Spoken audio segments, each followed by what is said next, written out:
All right. Good evening, everybody. Thank you very much for joining us today. Good evening. Good evening.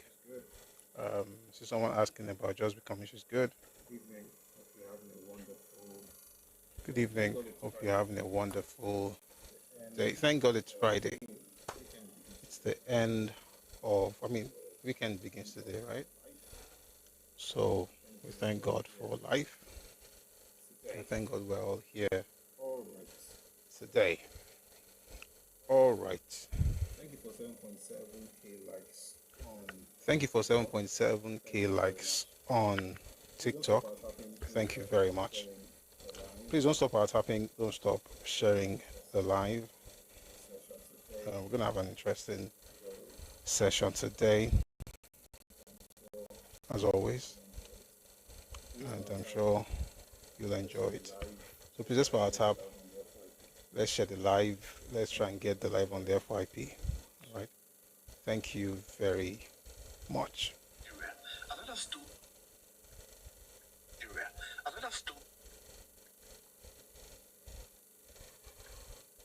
All right. Let's see what's happening.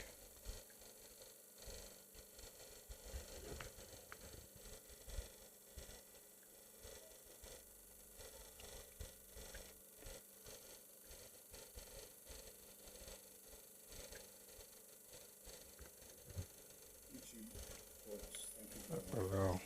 YouTube folks, thank you very much for joining us.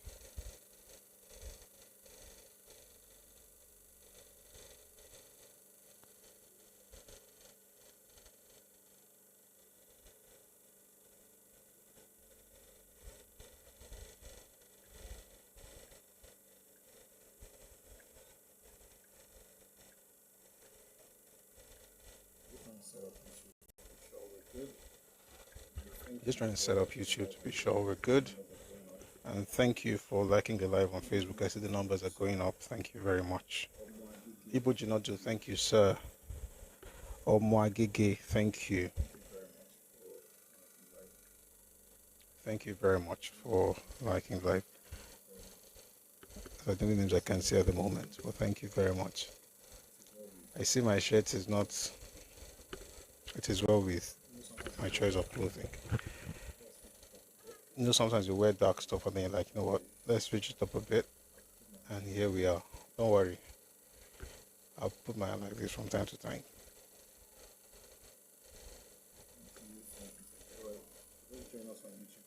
Thank you. All right. For those joining us on YouTube, thank you for joining us. Please like the live and also share. Ades on TikTok, Ẹkáàbọ, wow. Thank you very much for joining us. Good to have you here. Ẹkáàbọ. Right, let's all like the live on YouTube and also share. Thank you. One is mentioning Drake on YouTube. I don't know what Drake on do here.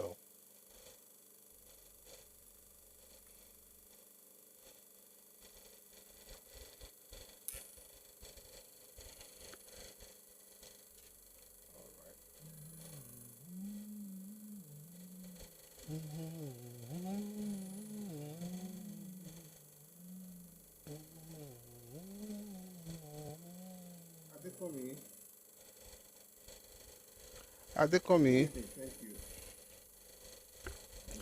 Good evening. Thank you. Thank you for. Thank you for the compliment. All right.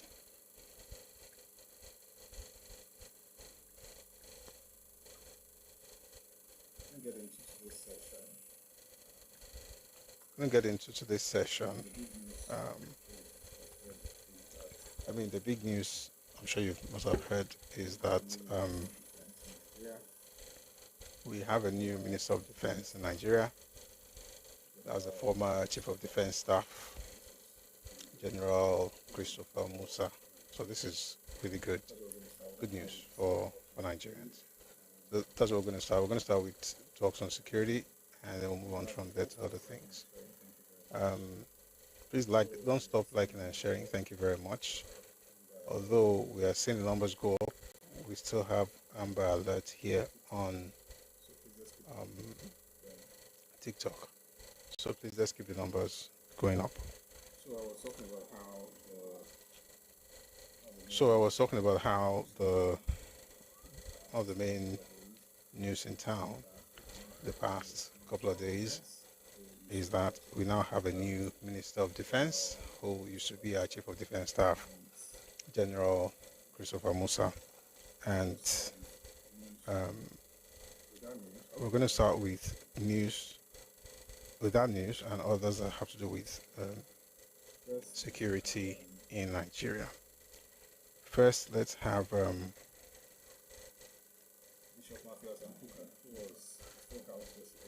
Bishop Matthew Kuka, who was at the State House yesterday when the new minister was being sworn in. I'm going to play what he had said, and I'm going to play General Musa's interview. Okay. Umbo. So let's start with Bishop Matthew Kuka, and then we'll go on to General Musa Christopher. Take a listen. Well, I'm wearing two caps. I'm representing the Sultan of Sokoto. We were at a meeting because he was born in Sokoto, and I'm in Sokoto, and he's from Southern Kaduna, and I was born in Southern Kaduna. So the Sultan knows I'm here, and it brings his greetings. But look, I mean, everybody knows what the problem is. We just need restoration of normalcy in this country by any means possible. And I think that this job is in very good hands. It does seem very clearly that the president wants to reposition issues of security, and I think the situation is in very good hands. I miss that, but we are on all fours as far as that is concerned. Look, rain, thunder, sunshine, whatever it takes to get this mess under control. These guys need to be flushed out. Normalcy needs to return to our country. Laughter and joy has to come back to Nigeria within the shortest time possible. All we do is to pray for the best. All right, that was Bishop Matthew Kuka, and now I want you to listen to the new Minister of Defense, General Christopher Musa. Take a listen, please. We are back again. Honorable Minister, General, and now Honorable Minister. Congratulations from all of us. Congratulations, madam, as well. You're back to a very familiar terrain, and Nigerians are expecting a lot, apart from Mr. President. Yeah, so what will be your immediate priorities from now? My immediate priority is to make sure that defense takes its place fully in the country. The synergy between the armed forces, and other security agencies, and all Nigerians being carried along, as we have always said, that security is everybody's responsibility. It is that synergy that we need to build on and work on it, and that's what we're going to. And I can assure you, within the shortest possible time, Nigerians will see results. I want to use this medium to appreciate all Nigerians. Nigerians have shown me love, and I will guarantee them that I am going to work whatever it takes to ensure that Nigeria is secured, working together. Congratulations. Thank you very much. New charge from the president you just met with. Yes, I just met Mr. President, and he reiterated his mind on the aspect that we must make sure that Nigeria is secured. Nigerians should go back and sleep with their eyes closed, go back to their farms, schools open without being molested, everyone being carried together to make sure that Nigeria continues to grow in line with the renewed program of the Mr. President.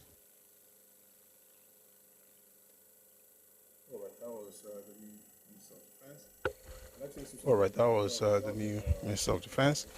I'd like to listen to another general. That was General Musa. There's another interview on TVC News where the former Chief of Defense Intelligence, AVM Monday Morgan, retired,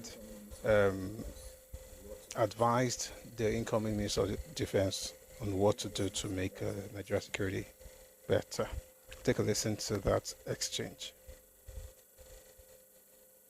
Makes it difficult for anyone to commit a crime and go scot-free. We heard General Musa today emphasizing the urgent need for a unified and comprehensive database that makes it difficult for anyone to commit a crime and go scot-free. It begs the question of how did this elude us for so many years? Why has Nigeria failed for decades to harmonize the NIN, the BVN, the SIM registration, immigration data, all of this scattered data, and put it together such that we can identify who is who, especially with concerns about the integrity of those even joining the Nigerian army. He also said that he said no to negotiations with bandits and mentioned the need for sub-regional governments to disengage from such approach.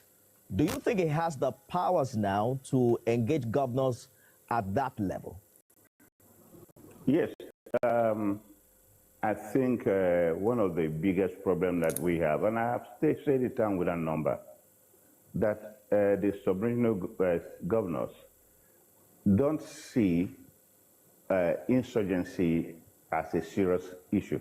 If not, you cannot be thinking about going into any form of negotiation with insurgents. I told you yesterday that we fought in Ẹkáàbọ. That fight was a very difficult fight. The armed forces of Nigeria fought those wars without political interference, no consideration. We had a strategic directive: capture the insurgents, clean up the mess in Liberia and Sierra Leone, and we did it. Now we are back into our own country, and the toxic interferences of the politicians will remain a clog in the wheel of progress of the military operations. So for me, I believe that a soldier is a sacrificial lamb, and he is to protect the nation, the national, the territorial integrity. If my own brother, the same mother and father, decide to point a gun against the state, he becomes an enemy to the state, and my business is to take him out. So we have to go in that line. There is no insurgent that is our brother. As long as he has taken the line of to be a rebellious subject, he must be taken out. And that is the position, and I think I encourage the new minister and all members of the armed forces to distance themselves from political interference, and let's forge ahead and quickly get this mess out of the place. You continue to identify what you call toxic political interference as the biggest clog in the fight against insurgency.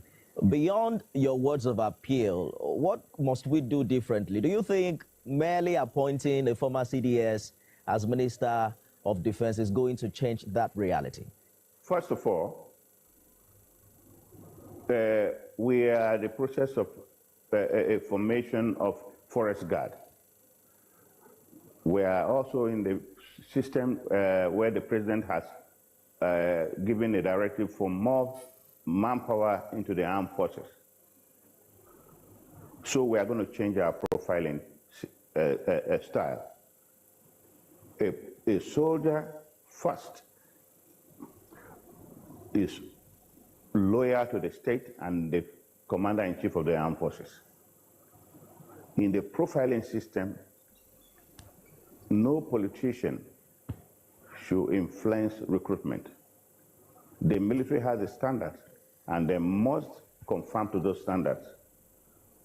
If you think you can join the military and come and say, want to propagate one form of radical belief, you are found, the military must take you out of the place, because, and then finally, all the repentant insurgents that were brought into the armed forces, they have to re-profile to see the new status they have attained in the armed forces. We can All right. That was a retired. I got his name earlier. I can't remember now. 1 second. Retired AVM. Retired AVM Monday Morgan. I think that was Air Vice Marshal Monday Morgan, and that was actually quite nice. We'll move from there to news from Abuja. This is from AIT actually. This is from the Defense Ministry, and the plans that they're developing to recover Nigeria's ungoverned spaces. We'll listen to this and we'll get to other news. We're going to move away from defense after this one. Take a listen, please.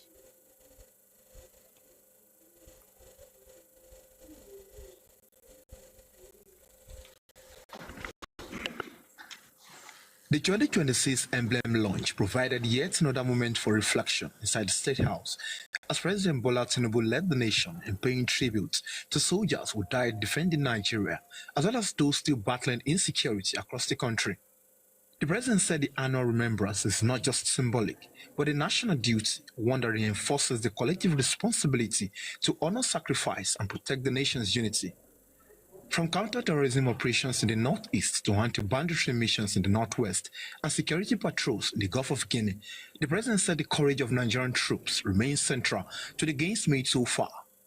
As we honor our heroes, I call on every Nigerian to reject divisive rhetoric and embrace respect, tolerance, and understanding.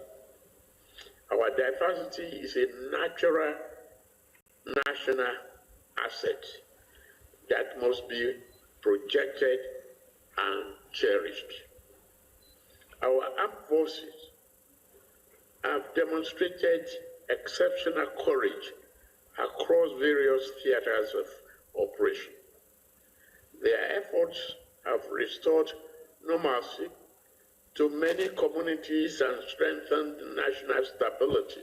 The President further announced a new defense military initiative that will enlist retired military personnel in efforts to reclaim ungoverned spaces nationwide. In line with the Renew Hope agenda, Ministry of Defense is developing Reclaiming the Ungoverned Spaces for Economic Benefit program by utilizing the experience of retired military personnel.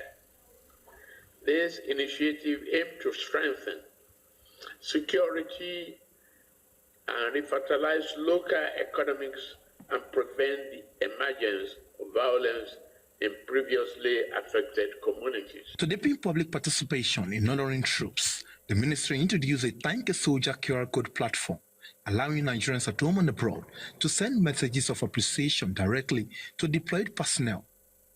The Armed Forces leadership also expressed confidence that renewed government support will further boost morale on the battlefield. Let me be very emphatic here.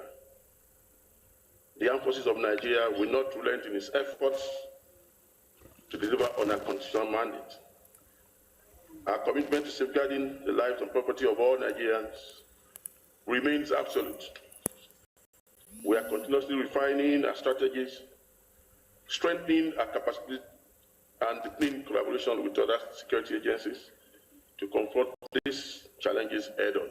For the Nigerian Legion, organizers of the annual appeal, the support means renewed hope for families of fallen soldiers and veterans. For the first time that a female is coming in to be a chairman of Nigerian Legion, you know what it means when a woman is in a place. I'm pleading on behalf of the veterans, on behalf of the widows, on behalf of those still in the bush. They don't know whether they are coming back home or not, that they should please wear the emblem and donate for them. Donations to the Emblem Appeal Fund followed, with President Tinubu contributing 200 million naira, Senate President Godswill Akpabio donating 100 million naira, and the FCT Minister Nyesom Wike adding 20 million naira. With preparations underway for the January 15 Remembrance Day, the President urged Nigerians to wear the emblem with pride, saying it represents courage, honor, and the nation's eternal gratitude to its military heroes. Yemi Adebayo, AIT News, Abuja. All right, that was, may I say that's actually quite nice. And if you're able to get the QR code, you should use it and send messages to our men who are in the line of duty. Mimi on YouTube asks a question. Good morning. So it's not completely related. What happened to the farm settlements I was set up in the West? They were like ranches. They are still there.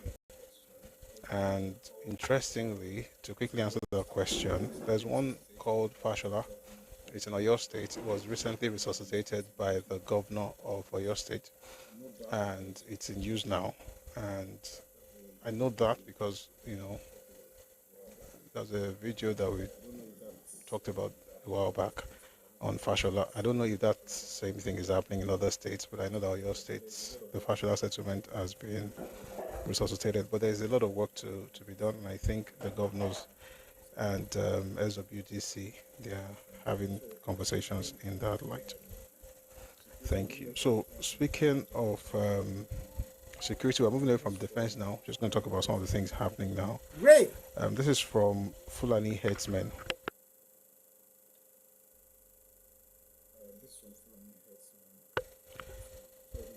This is from Fulani headsmen a headsman actually, to the government of President Tinubu. He says, stop foreign herders from entering Nigeria. They are smugglers of weapons. A Fulani headsman in the Nigerian capital, Abuja, has called on the President Bola Ahmed Tinubu-led government to immediately halt. I'll take that again from the beginning. A Fulani headsman in the Nigerian capital, Abuja, has called on the President Bola Tinubu-led government to immediately halt the entry of foreign herders into the country. He warned that many of the foreign headsmen smuggle weapons through Nigeria's porous borders and are responsible for violence wrongly blamed on local Fulani communities. In a video obtained by Sahara reporters, the headsman, who described himself as a native-born Fulani from Abuja, said Nigerians must stop generalizing and demonizing all Fulani people over insecurity, insisting that genuine local herders are just as endangered. Not every Fulani man can be called from another place to join us to destroy where we are living. We don't do that, he said. I was born here. I grew up in Abuja. I speak Bagi from A to Z.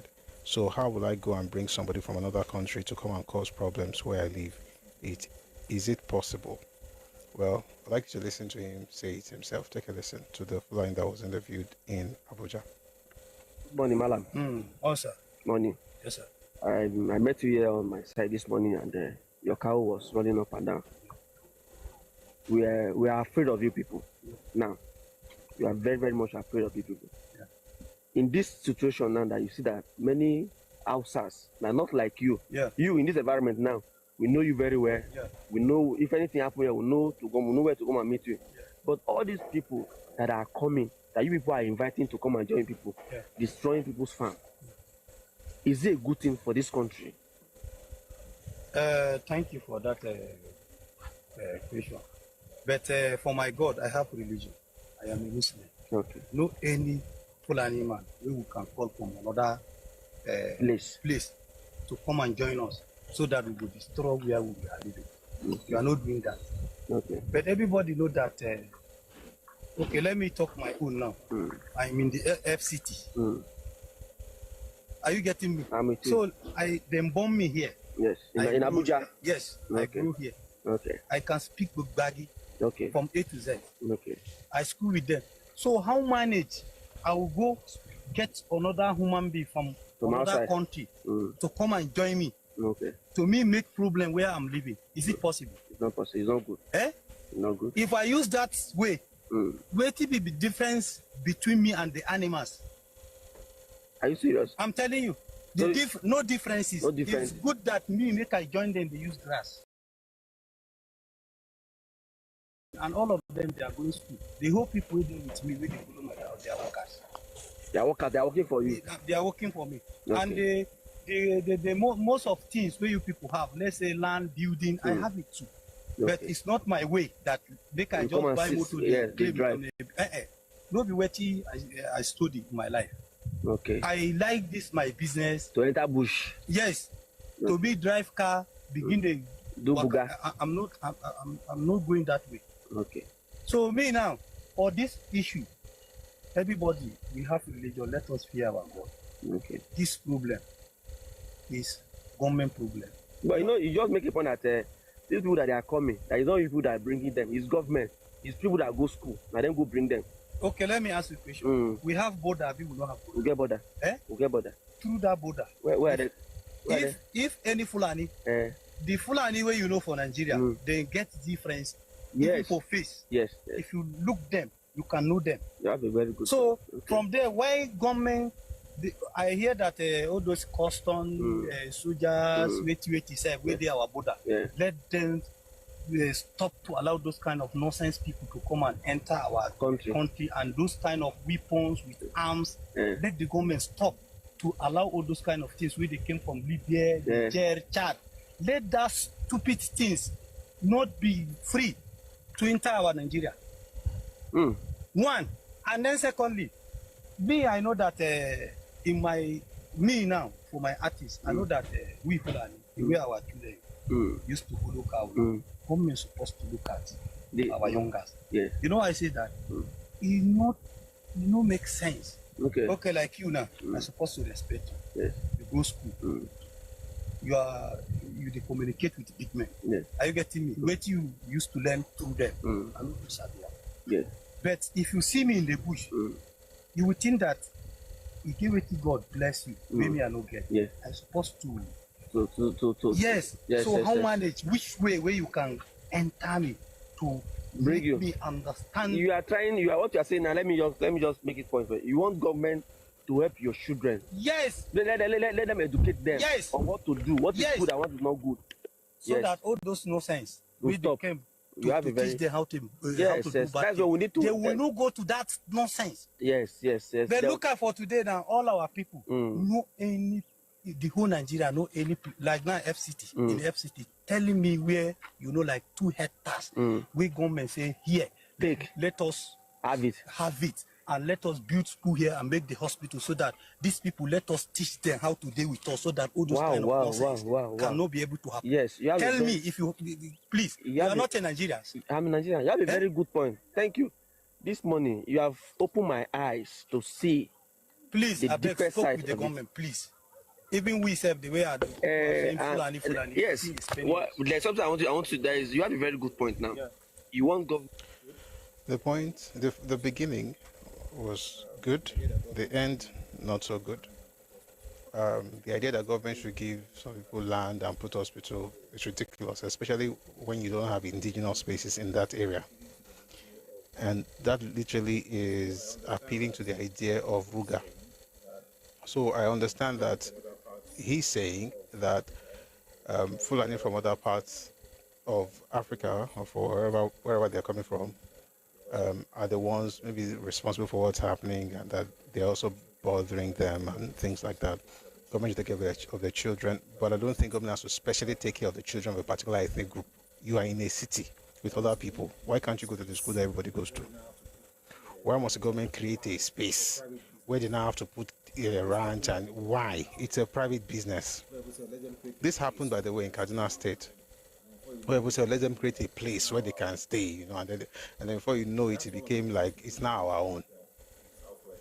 That's one of the reasons we pushed against Ruga in Southwest. There's no need for special treatment. If you have a village now, you're saying, my village, come and give us a, what's it called now? Like a health center or something.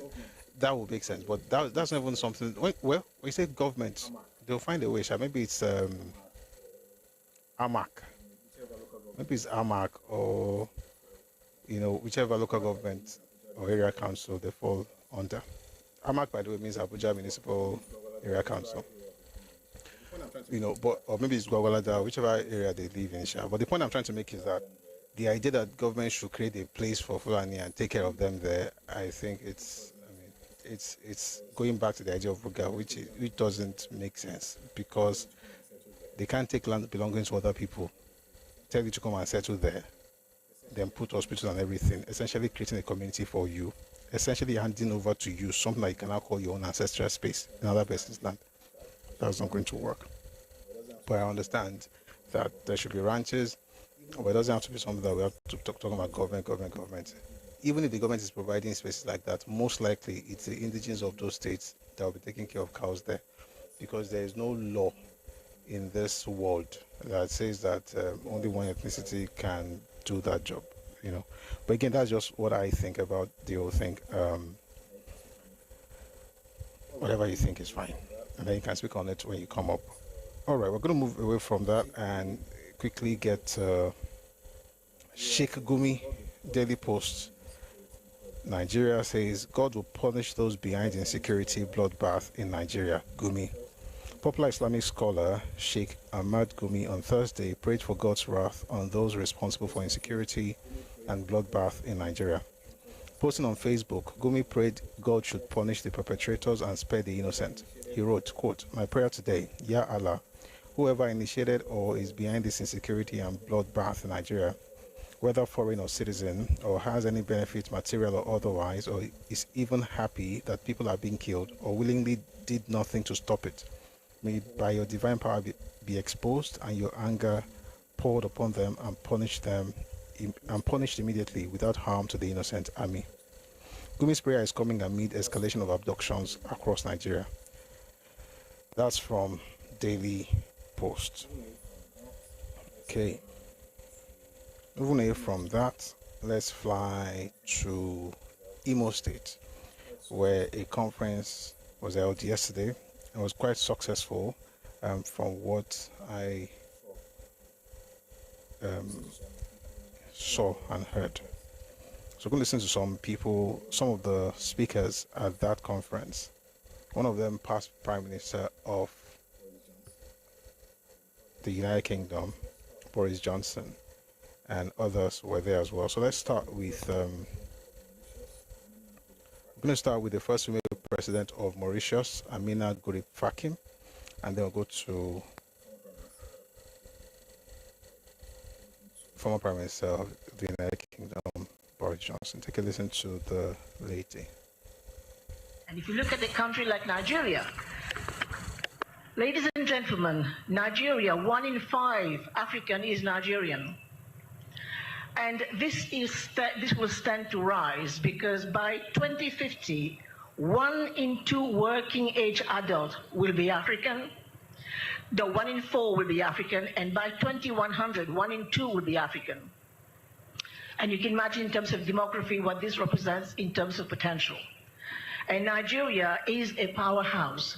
I have seen this country at work. I have seen the talent of the people. I have seen the energy in Lagos. I've seen the energy in Abuja. In all the places I've gone around Nigeria, it is a power hub in the making. And interestingly, we have got some of the richest and most entrepreneurs, interesting entrepreneurs coming out of this country. We have seen, for example, the expansion of the Dangote Group across Africa. So the hope is permitted, hope is allowed.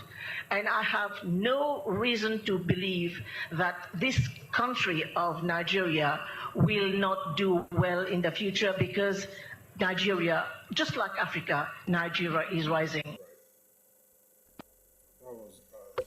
All right. That was Amina Gurib Fakim, the first female president of Mauritius, speaking at the Imo State Economic Summit. The next person we're going to listen to is the former Prime Minister of the United Kingdom. Take a listen, please. It's wonderful. It's absolutely wonderful that here in Nigeria we are united. We have this huge blessing of ties of history and language, and woven together constantly by the toing and froing of brilliant Nigerians to my country and back again, and British people coming to Nigeria. And of course, I'm proud, very proud, of what we export to Nigeria. We send you pharmaceuticals and bankers and services of all kinds, automotive parts, all sorts of things. We sell whiskey, huge quantities of whiskey, probably more popular somewhere than another. We send, and you send us so much in return: oil and gas, Nollywood movies, brilliant brilliant, brilliant doctors, nurses, technicians, tech geniuses from Nigeria come to the UK, and we're very grateful. We're very, very, very grateful and honoured. And we send you, former United Kingdom Prime Ministers, and you send us, future United Kingdom Prime Ministers, in the form of Kenny Badenoch, who come from Nigeria and is doing better and better these days. Well, you heard what he had to say, but the other things he said, one of those things here, he says, in fact, let me just read the whole thing from Channels TV. I feel perfectly safe here. Boris Johnson dismisses negative security reports on Nigeria. Former British Prime Minister Boris Johnson says he feels safe in Nigeria, contrary to the negative reports he had read before his visit. Johnson stated this on Thursday in Owerri, the Imo State capital, while delivering a speech at the Imo State Economic Summit 2025, hosted by Governor Hope Uzodinma. I want you to know that when I decided to come to Owerri, I read some things and there were people saying there may be some security problems in Nigeria. Have you heard that? And I said, well, I am going to go anyway. And let me ask you, do you feel safe here today in this conference? Yes, we all feel safe, and I feel perfectly safe. Thank you, Governor, for what you are doing, Johnson said. All right, so we've listened to the former president of Mauritius, first female president of Mauritius. We've listened to Boris Johnson. Now let us listen to our own Dangote at the same Imo State Economic Summit. Take a listen to Dangote. That one, all these ones that I'm counting were actually launched on the 11th of December. No, 11th of December. We will make it happen. We'll make Africa, and we will make Nigeria and Africa proud. We are doing quite a lot of distribution network within Southern and Eastern Africa to make sure that, yes, we feed them with fertilizer, we feed them with the refinery. We're looking at other areas in Zambia. We're trying to do a copper refinery. All these things will come. And to tell you the truth, by this our investment, we have so many people that are asking us, can we come and partner with you? And that's what we are looking for. We are not enough. We cannot actually build our own economy by ourselves. But with the current policies that we have, with people see that we're investing, they are going to join us and we will come here and invest. We will be one of your biggest investors in Imo. So please tell me which area you want us to invest, we'll invest. Thank you very much.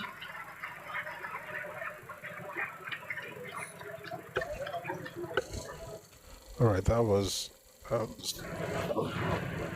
Olajaliko Dangote promising to invest in Imo State.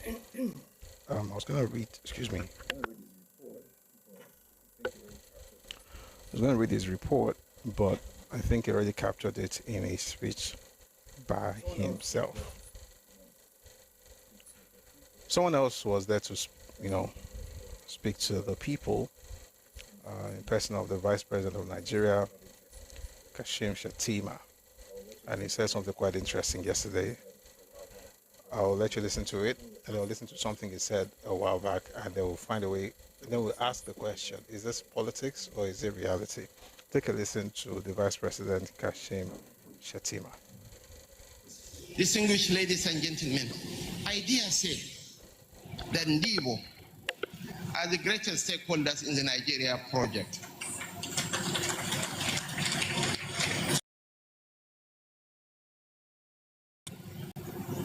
Half of the population of Lagos is largely made up of Ndibo. There is hardly any place in this country, if you don't see an Igbo man, you better run away from that place. If you don't see a Hausa man, you better run away from that place. Because they go where opportunities abound. Distinguished ladies and gentlemen, I wish to appeal to our leaders to come and invest in this country, in Imo, and in all parts of the Federation, because this is a nation waiting to unleash its full potentials. As rightly captured by the former president of Mauritius, 1 out of every 4 black men is a Nigerian. And by 2050, will surpass the United States. Nigeria will be the 3rd most populous nation on earth with a population of 440 million people.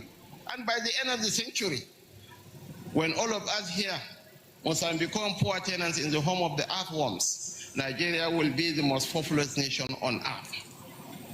So I'm proud to call myself a Nigerian.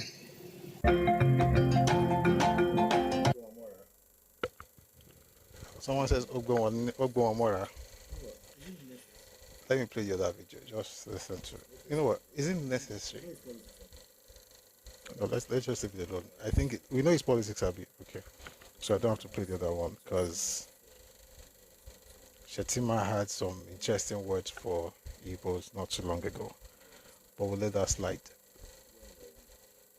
We'll let it slide. Where were we? I was going to play that video sincerely. I just Mumbo. 1 second, please.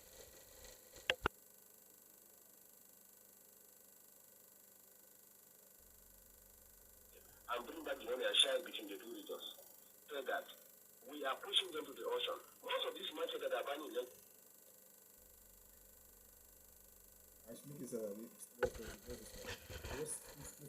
I should make it so that let's it slide. I just Mufen King both DMB shame on the player, but let's just leave it alone until there's real need for it. Okay. I think people know how to whine people in this country. Just tell you something. But I mean, he's a politician, so it makes sense, and it's okay. Anyway, moving away from Imo State, let's quickly see what's happening in Abia State.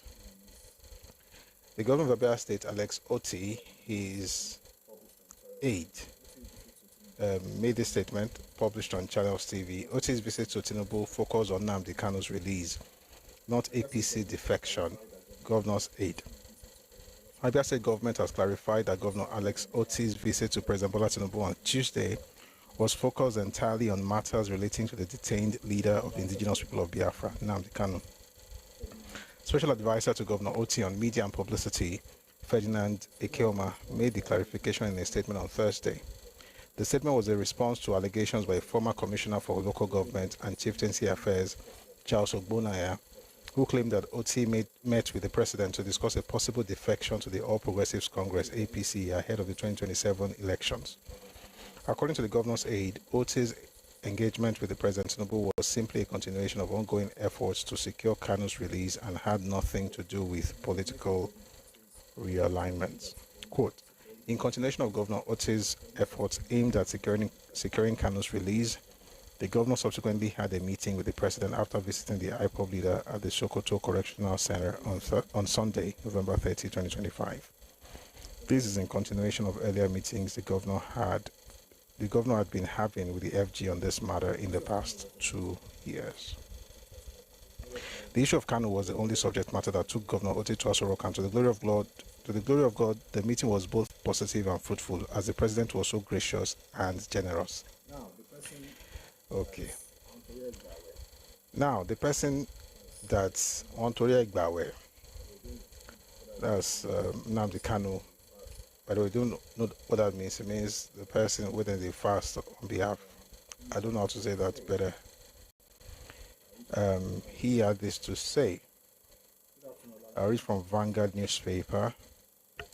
Good afternoon, Olalekon. We're good to see you, Chief. Why I don't want to stay in Sokoto prison, Nnamdi Kanu.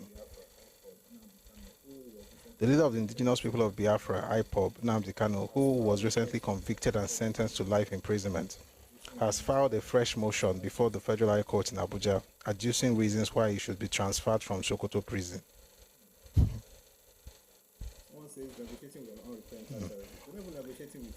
Someone says negotiating with an unrepentant terrorist. They're not even negotiating with him. They are pleading on his behalf. Negotiating Shomate Yato. Ele you want be president become feel any. Anyway, let's finish this one. Kanu, in a motion ex parte, he personally signed, told the court that his detention in Sokoto cost. By the way, they said I should say is Sokoto, not Sokoto. So, maybe now small. In Sokoto Custodial Center, who hamper is. Let me just take it from the beginning. Kanu, in the motion ex parte, he personally signed, told the court that his detention in Sokoto Custodial Center would hamper his ability to effectively appeal against his conviction and sentence. The motion was presented before the trial court on Thursday by Prince Emmanuel Kanu, who is a younger brother to the embattled IPOB leader. Don't they have a lawyer? The applicant said in view of the impossibility of his appearance before the court or chambers to personally move the motion, the judge should proceed and hear it in his absence. In the 8 grounds he raised in support of the motion ex parte marked and so on and so forth. Anyway, the point is that they're saying that they want him to move on the 21st. Okay, let me just read this part. On the 21st of November 2025, the applicant was transferred to and is currently detained at the Sokoto Correctional Facility, which is over 700 kilometers from Abuja.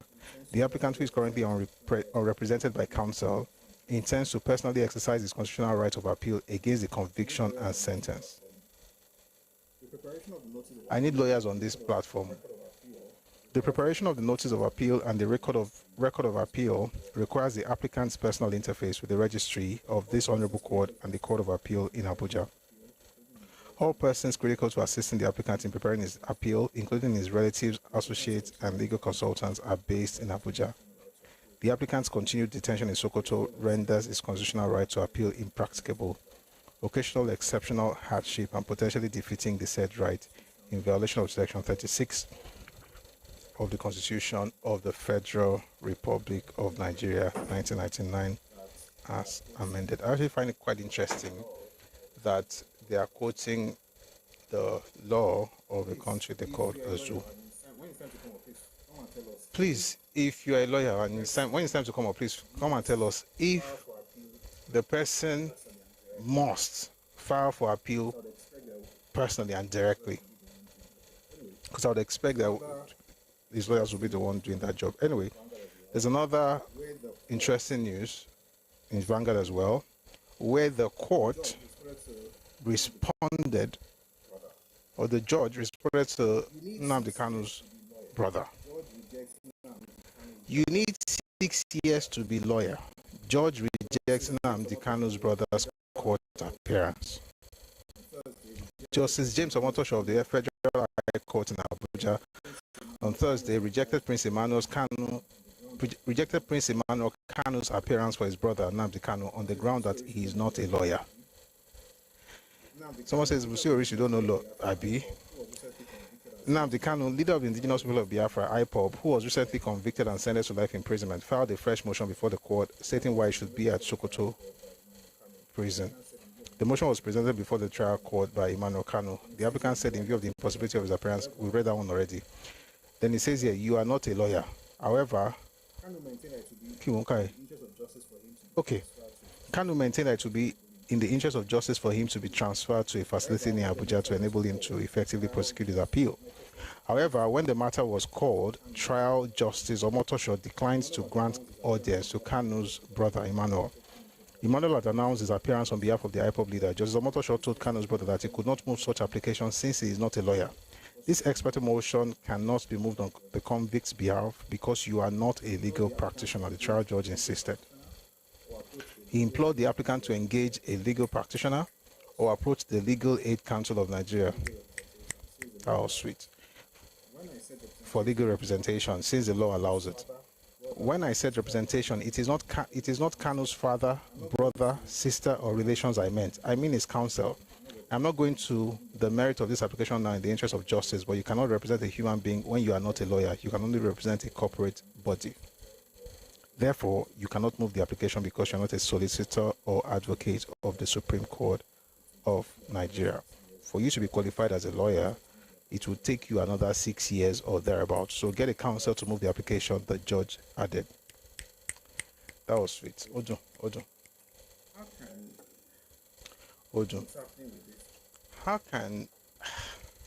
What's happening with these people? What's this? You go there to represent your brother. I mean, It is well. It is well. Let's take a break from Kano and listen to his brother, as he calls himself. This brother now is not Emmanuel Kano's younger brother. This is his ethnic brother. He says they're all his brothers. His name is Peter Obi. Someone says, Consider says, all our time wasting tactics. Hey, you are a lawyer. That's what I think. But whose time is being wasted? The judge, the courts, the nations, or Kanos? They are wasting their own time. It will be there for as long as maybe they don't want to file. They want political solution, and they're waiting for the president to grant pardon. And I don't think the president, even if he will grant pardon, it can't be now. I mean, let's apply common sense. Why would he? They're wasting his time. They're not wasting anybody else's time, to be honest. But while he is playing whatever game he's playing, there's another person who is in a game and he wants us to know what's up. His name is Peter Obi, and he was on a podcast to talk about, well, one of the questions they talked about had to do with ADC and the plan they had. Take a listen to Peter Obi. A member of Labour Party. Okay. And I subscribe to coalition, ADC coalition. Wait, is he a member of Labour Party? What's happening in this country? Please help us. Is ADC a party or just a coalition where you can just come in and go out and your party can allow you to join that stuff even if your party is not joining that coalition? Please help me. Can an individual leave his political party, join a so-called coalition, and then move in and out of his party however he likes? So today you are in ADC, tomorrow you are in LP. I think this is not. It sounds more like being clever by half. Well, take a listen. Today I'm a member of Labour Party.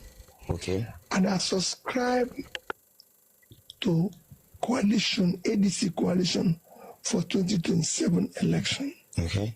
And I believe in it. Okay.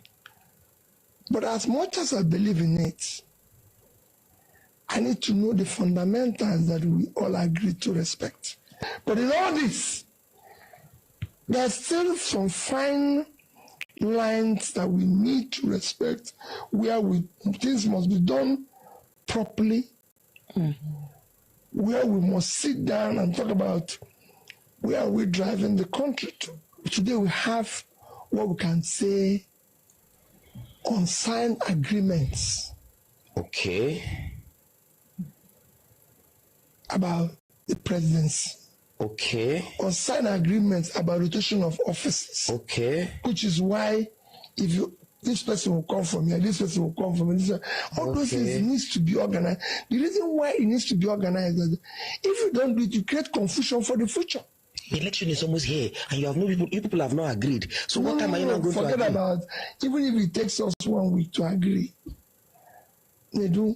If Nigerians want this country to change, we can make a change. There's a thing that the society desires, is an answer. Now that answer is, a lot of people have asked me, Major, is your ask, sir, are you contesting for 2027 election? If yes, are you still a Labour Party or you have left Labour Party? Because we've been hearing coalition, nobody knows what's going on. Today I'm a member of Labour Party. Okay. And I subscribe to coalition, ADC coalition for 2027 election. Okay. And I believe in it. Okay.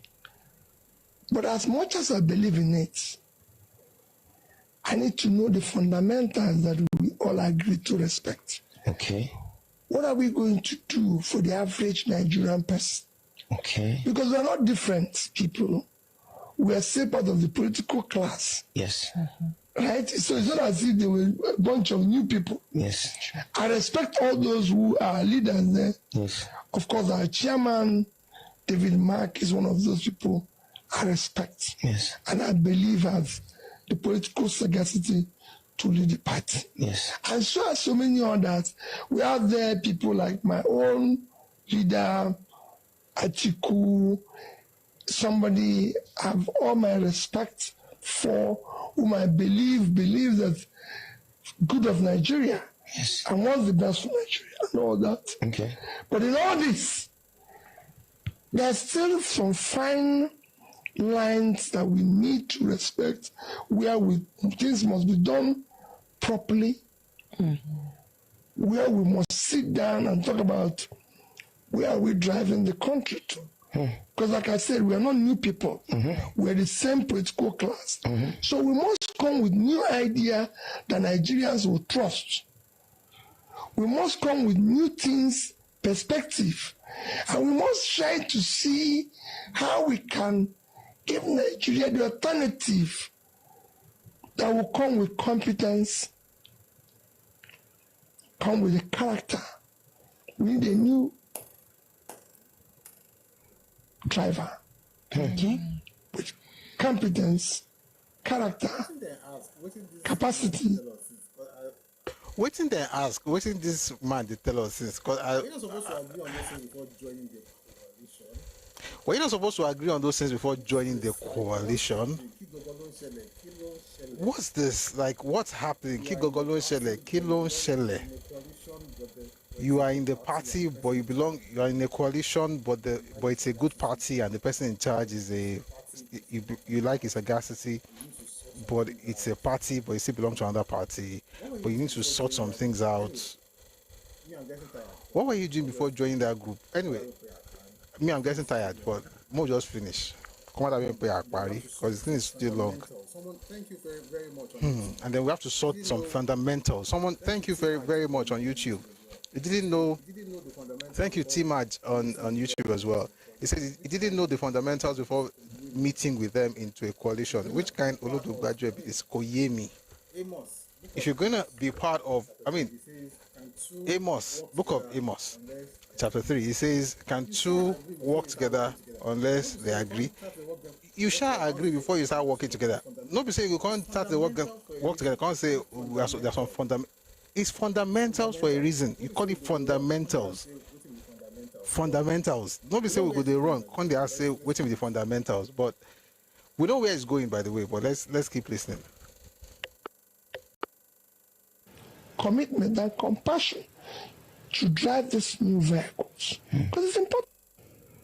Driver with competence, character, capacity, commitment and compassion to drive these new vehicles, because it's important. We can't just say, oh, we don't like what these people are doing, let them go. If they go, what is the alternative? We've done that in 2015, where they say, oh, let this man just go. And he went.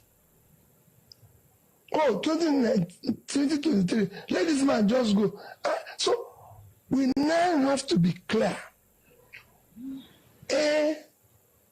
What are we getting? Can we trust those who are going to try this vehicle, that are going to do what they're saying? Where have they said it before? Okay. Like somebody told you that I save money. Sorry. So in the coalition, you're coming together. There's Oga Atiku, there's former Vice President Atiku Abubakar, there's the former Senate President David Mark, there's everybody coming together. And you now, the thing they're putting in front of you shows that they are putting Nigeria first, and they are not making you the flag bearer. Would you still support it? Well, it all depends. They are not desperate to be president of Nigeria. I'm desperate to see Nigeria work. I want to see what is it that they're offering. Okay. Today we have what we can say unsigned agreements. Okay. About the presidency. Okay. Or sign agreements about rotation of offices. Okay. Which is why if you this person will come from here, this person will come from here. All those things needs to be organized. The reason why it needs to be organized is that if you don't do it, you create confusion for the future. Yeah. Sure. So it's not about today. Yeah. It's about the future. Yeah. So if we're going to do anything, let's look at the future. Let's not look at what is going to benefit us. But the election is almost here, and you have no people. You people have not agreed. So what am I not going to agree? Forget about even if it takes us 1 week to agree. They do. If Nigerians want this country to change, we can make a change. It doesn't matter how, when we started. We can still start 3 months, 6 months, 8 months, 1 year to the election and be there. And you think that is ample time enough to campaign and win an election? We've done it in 2023. But honestly, the fact that the ADC coalition is yet to agree on certain key areas, especially on power sharing and positions, is a big flop on their own side. It already shows.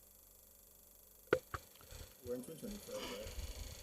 We still have a year. We're in 2025, right? Because elections are not. So they still have about a year. Because elections are not. Politicians don't think of 2027 as the date when they will start campaigning. They are thinking now or March 2026 latest. Someone on YouTube says. But they never even plan, never even share bikini. He's keeping one leg in Someone on YouTube says he's keeping one leg in LP. This is Mimi Jones. He's keeping one leg in LP in case he doesn't get on the ADC ticket. No ideology at all. He uses the word competence as a dog whistle for his base of shallow followers who think he is competent.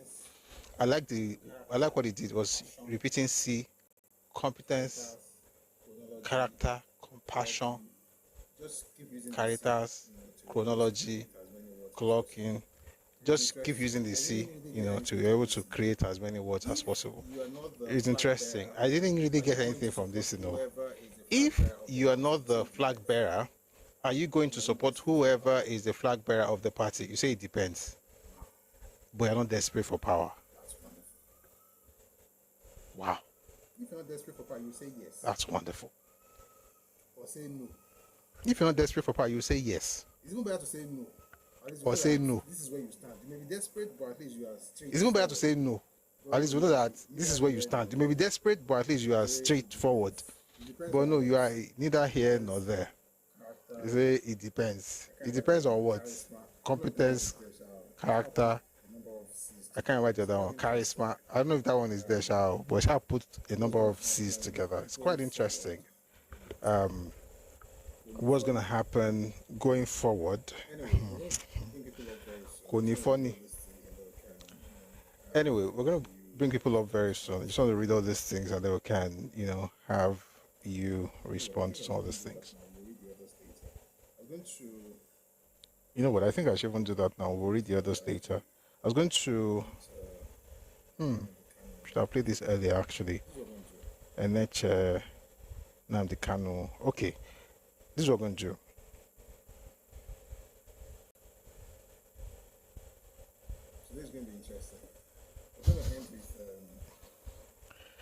Today's going to be interesting. We're going to end with. We're going to end with. Sowore. Before we go to Sowore, just two stuff, then we'll go to Sowore.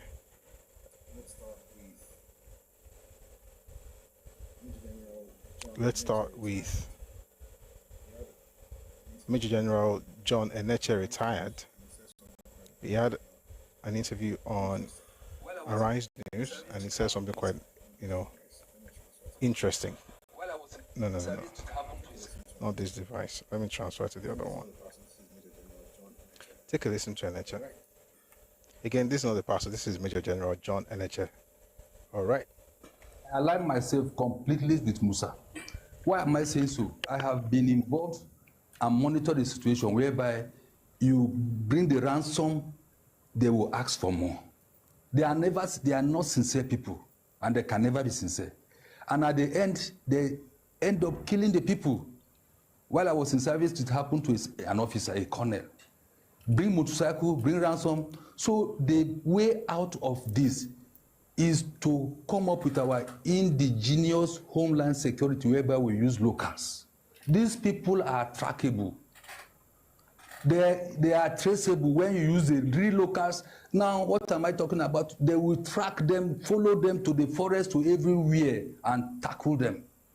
In that way, there's no ransom payment. It will, because I've had a situation, I think about some months ago, whereby in a community, they consulted me. And what we did was to ensure we trained them, groomed them, and then they went and started trekking. And after that, for the past 6 months, nothing there again. So if they're trackable, then where's the FG going wrong? Because, you see, we have local collaborators in the villages that work with them. They share the ransom, so-called, in quote, with them. The other day, you had, maybe, if you, I don't know whether you follow the news, somewhere in Benue State, where a local security operative connived with them, and he was arrested. So in that way, if you continue to pay ransom, it will never. We have been paying ransom, people have been paying ransom. Has it ended? The answer is no. So we now take our destiny in our hands, indigenous homeland security. In short, my company is packaging something like that, civil security services, and I'm open to dialoguing with anybody, any organization, any government, any state, even with the CDS. We need to do that. Ransom payment is out of it. And I think it's important that more people are speaking. I was going to play that earlier, and I think it's important that more people are speaking up about creating local alternatives, right, including community policing and even private security. And this, I think, will go a long way in helping us with the security challenges we have in Nigeria. And what he said about ransom, he knows what he's talking about. He's a major general. All right, moving away from that, I need to finish up with Obi. I read from the cable. Obi, ADC coalition shaky over unresolved zoning arrangement. Peter Obi, presidential candidate of the LP, Labour Party, in the 2023 elections, says the African Democratic Congress, ADC coalition, is faltering because it has yet to settle questions on zoning and the rotation of key offices. The former Anambra governor spoke in an interview on Tuesday by Advocacy for Good Governance on Wednesday. Obi added that the coalition must tidy up loose ends and agree on a shared direction for the country. And then, of course, went on to quote everything in that video. Here's the point. My question is this. When it talks about, zoning, what exactly are we supposed to expect going forward? We know, for instance, that former Vice President Atiku Abubakar already said that he would not step down for anybody in 2027. And I don't blame him. Why? Baba created that thing for himself, not for another person. It's his own vehicle for whatever ambition he has. You can't join that group and expect that somebody are going to zone something to you because it's not south. Whether it's good or bad, that's another matter.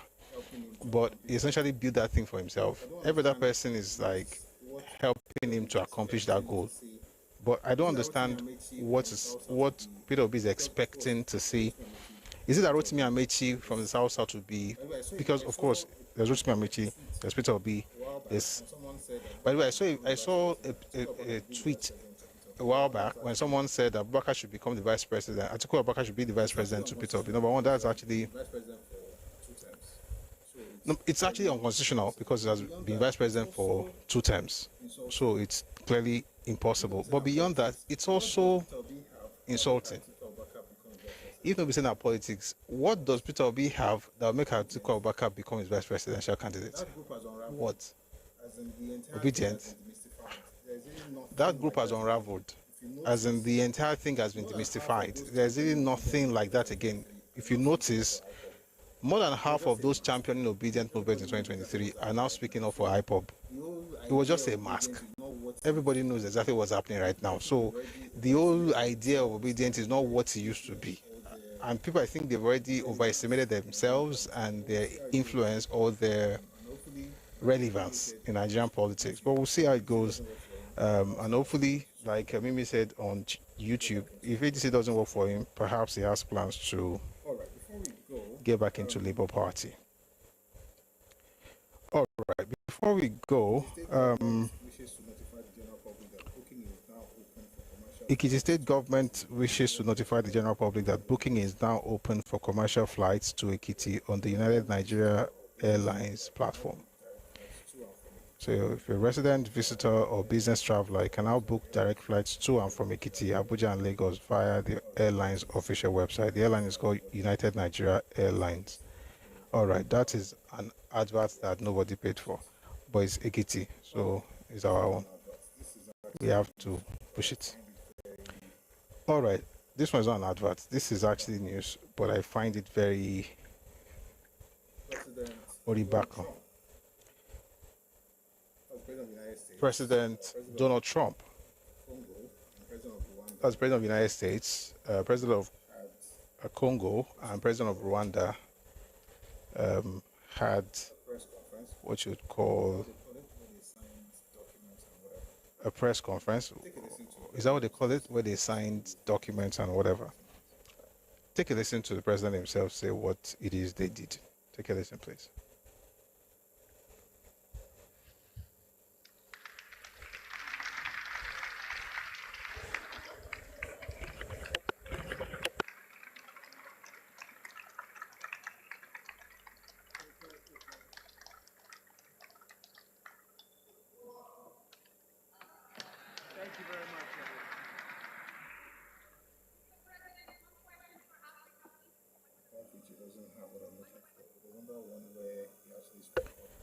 That video doesn't have what I'm looking for, but there's another one where he actually spoke up about, the fact that Congo and Rwanda, there will be no issues there anymore because they will be going in there to essentially,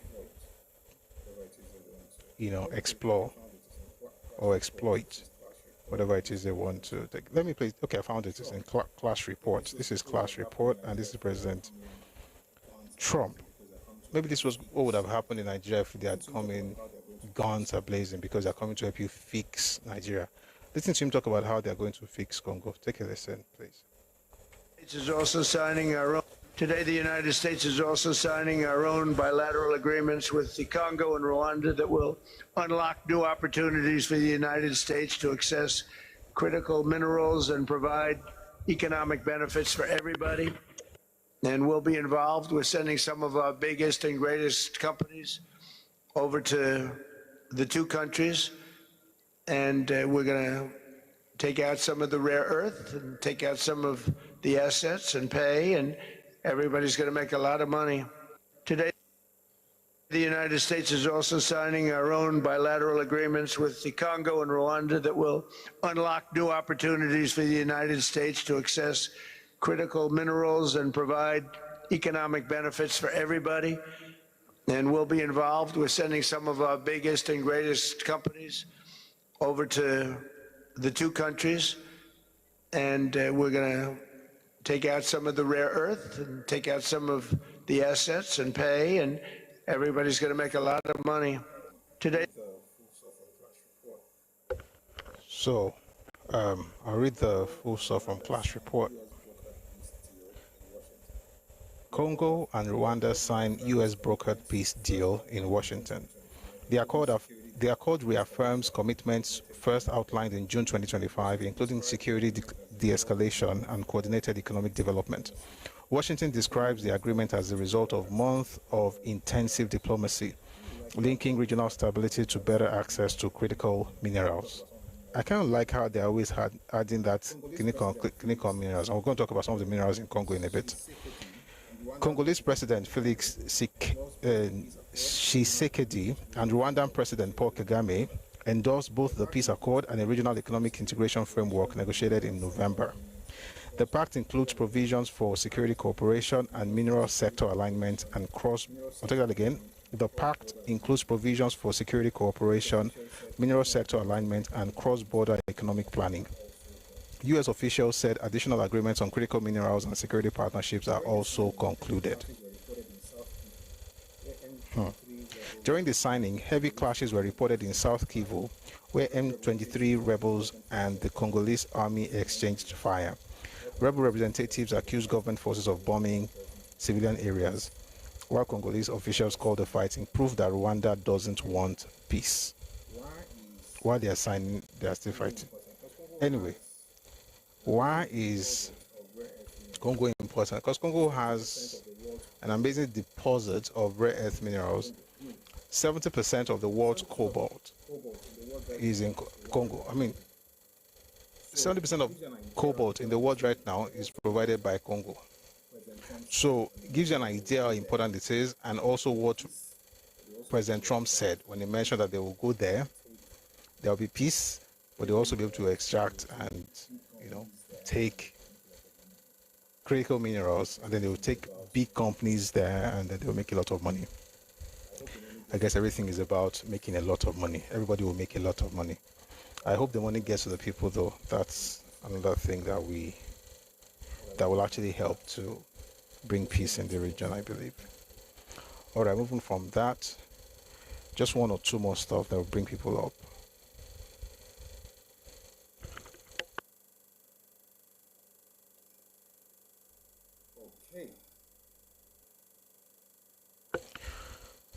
Okay.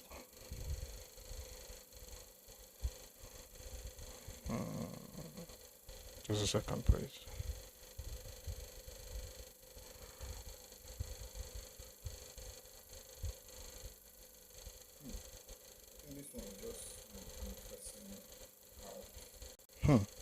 I think this one is just Nnamdi Kanu cursing out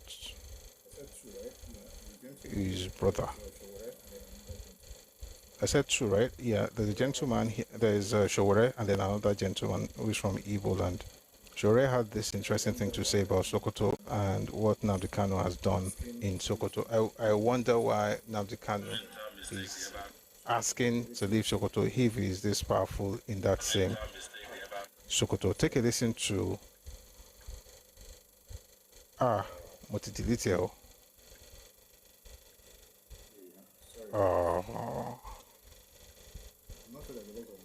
Yeah, sorry guys.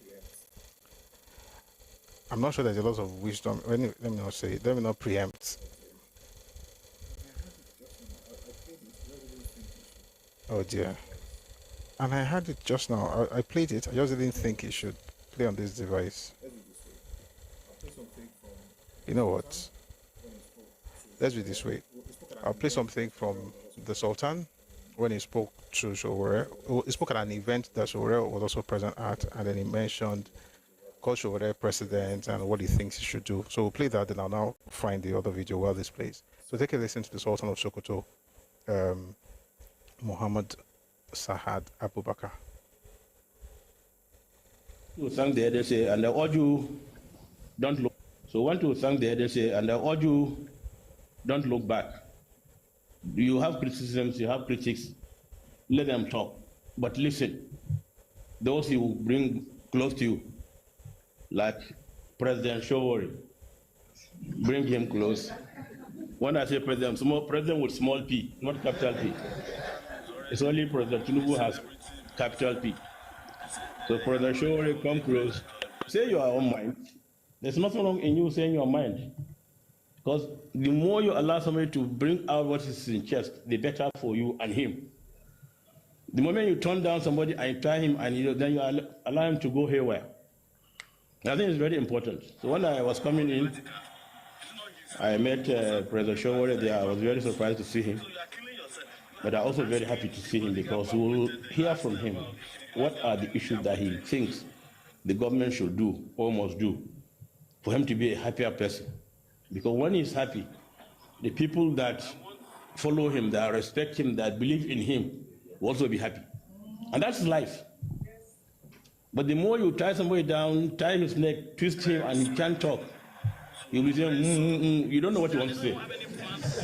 But let him open his mouth and say what he wants to say. So, President Showore, I invite you to feel free, come to me as you used to.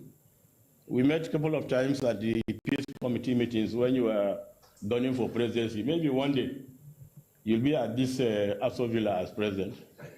You didn't say amen.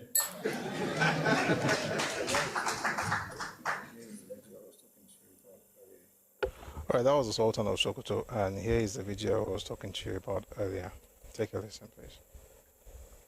Nnamdi Kanu is already a celebrity in Britain. They said he has already become the president of the prison, but I doubt that is what Nnamdi Kanu wanted. But it must have been conferred on him just by respect, you know. So very soon, you will see that they will, on their own, reverse the most fundamental mistake they ever made regarding Nnamdi Kanu. You can quote me on that. So, Nnamdi Kanu is in Sokoto prison. What did we predict to you? That they will do that? Well, I also predicted that it will be the greatest mistake of their life. And now, the people we asked to protest to prevent Nnamdi Kanu from going to jail are all rushing to Sokoto. I want his family members to give me the rights to admit people to see him so that I can be screening them. And I'll tell you the day the judge who sentenced him is going to go to Sokoto. He's going to go beg like Fela was begged in Bama prison for doing what is wrong, if he has not done that already. But if he wants to go, tell him to contact me. I will arrange a safe passage to Sokoto. This was the worst thing they could have done to them. When they were taking him to Sokoto, they thought they would ridicule him. When they got to Sokoto, he has turned Sokoto to another Mecca. Yes, pilgrimage. That's what we predicted, you know. They don't have sense because they don't have people who can reason in government. And now, look at where we are. You jail Nnamdi Kanu. Nnamdi Kanu is already a celebrity in prison. They said he has already become the president of the prison, but I doubt that is what Nnamdi Kanu wanted. But it must have been conferred on him just by respect, you know. So very soon, you will see that they will, on their own, reverse the most fundamental mistake they ever made regarding Nnamdi Kanu. You can quote me on that. So what do you have to say? The judge has ruled that you should be restrained from talking about some issues that incite the public against the government. Don't misquote the judge. He just said that he was talking about national security. I'm not the national security. Yes. I'm not a police officer. Yes. You also heard me tell the judge that we have a plan to defeat the candidate on the other side. And I will continue to make public policy statements. It's all right. You know, I think we have to give it to the judge that he applied wisdom.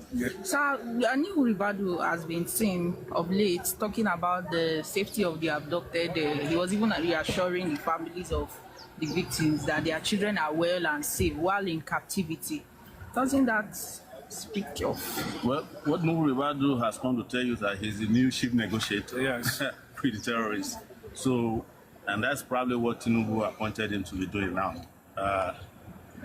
What they are doing is empowering the terrorists. And it is because they have no capacity to disempower them. So they engage. If Nuhu Ribadu can tell you that they are in good hands, they said, and they are safe where they are, then come and redefine to me the meaning of safety. If a child... All right. But it's a long one, so we have to stop there. So he's saying that Nigeria would apologize to Nnamdi Kanu. Well, we'll see. This is the kind of things that people say that, you can think of something and you just say it to yourself and you make yourself happy and then people celebrate you. And someone says here, Shore is a bad excuse of it for a leader. Let me just stop. Let me not say anything. Leader. I don't know if this is what leadership is about, when it just... How exactly the judge... I mean, I don't even think it's necessary to ask these questions because you'll be wondering, is it the same case that we all, followed? When the defense is telling the judge, you don't know law, show me the law. And now that you have the opportunity to even appeal, you're asking your brother to go to court on your behalf. It's an interesting thing. But you see, while we have folks like Nnamdi Kanu and the rest of them who say all kinds of things, and the ones I muted earlier, we also have wise ones among them, and thankfully they're beginning to speak up. Here's one who spoke up recently at an event in Enugu. Take a listen to this gentleman. Man has this belief system.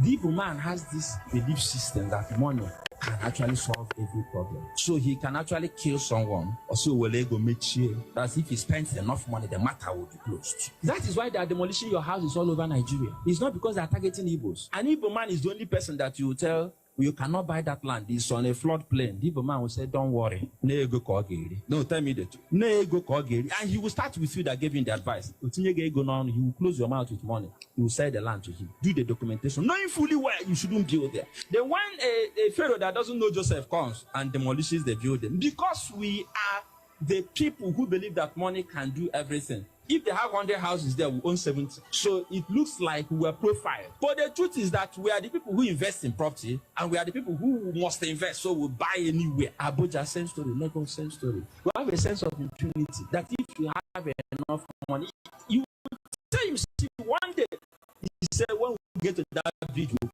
cross it.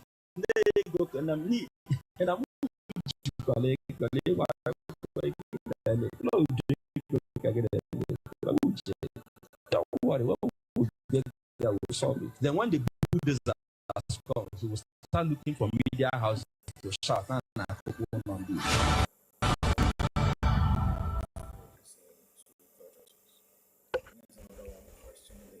He was here, let him hear what the Spirit is saying to the churches.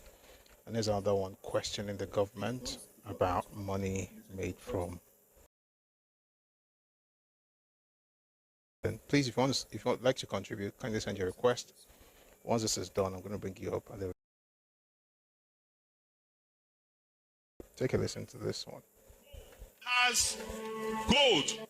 Nigeria has gold in high quantum. But the gold we have in this country, the money is not on table to be shared to all the states of the Federation. So Nigeria survives only on gas and crude oil. So the question our children are asking us from the South Nigeria, from Niger Delta, why is it that it is the resources of Niger Delta that is good for everybody in Nigeria, and some people retain their resources to themselves? The gold reserve in Zamfara and in some parts of this country is larger than the gold reserve in South Africa. South Africa is driven economically by the gold money. The gold money in Nigeria is left at the hands of the individuals who come from that area. And that is why where there is injustice, there is crisis.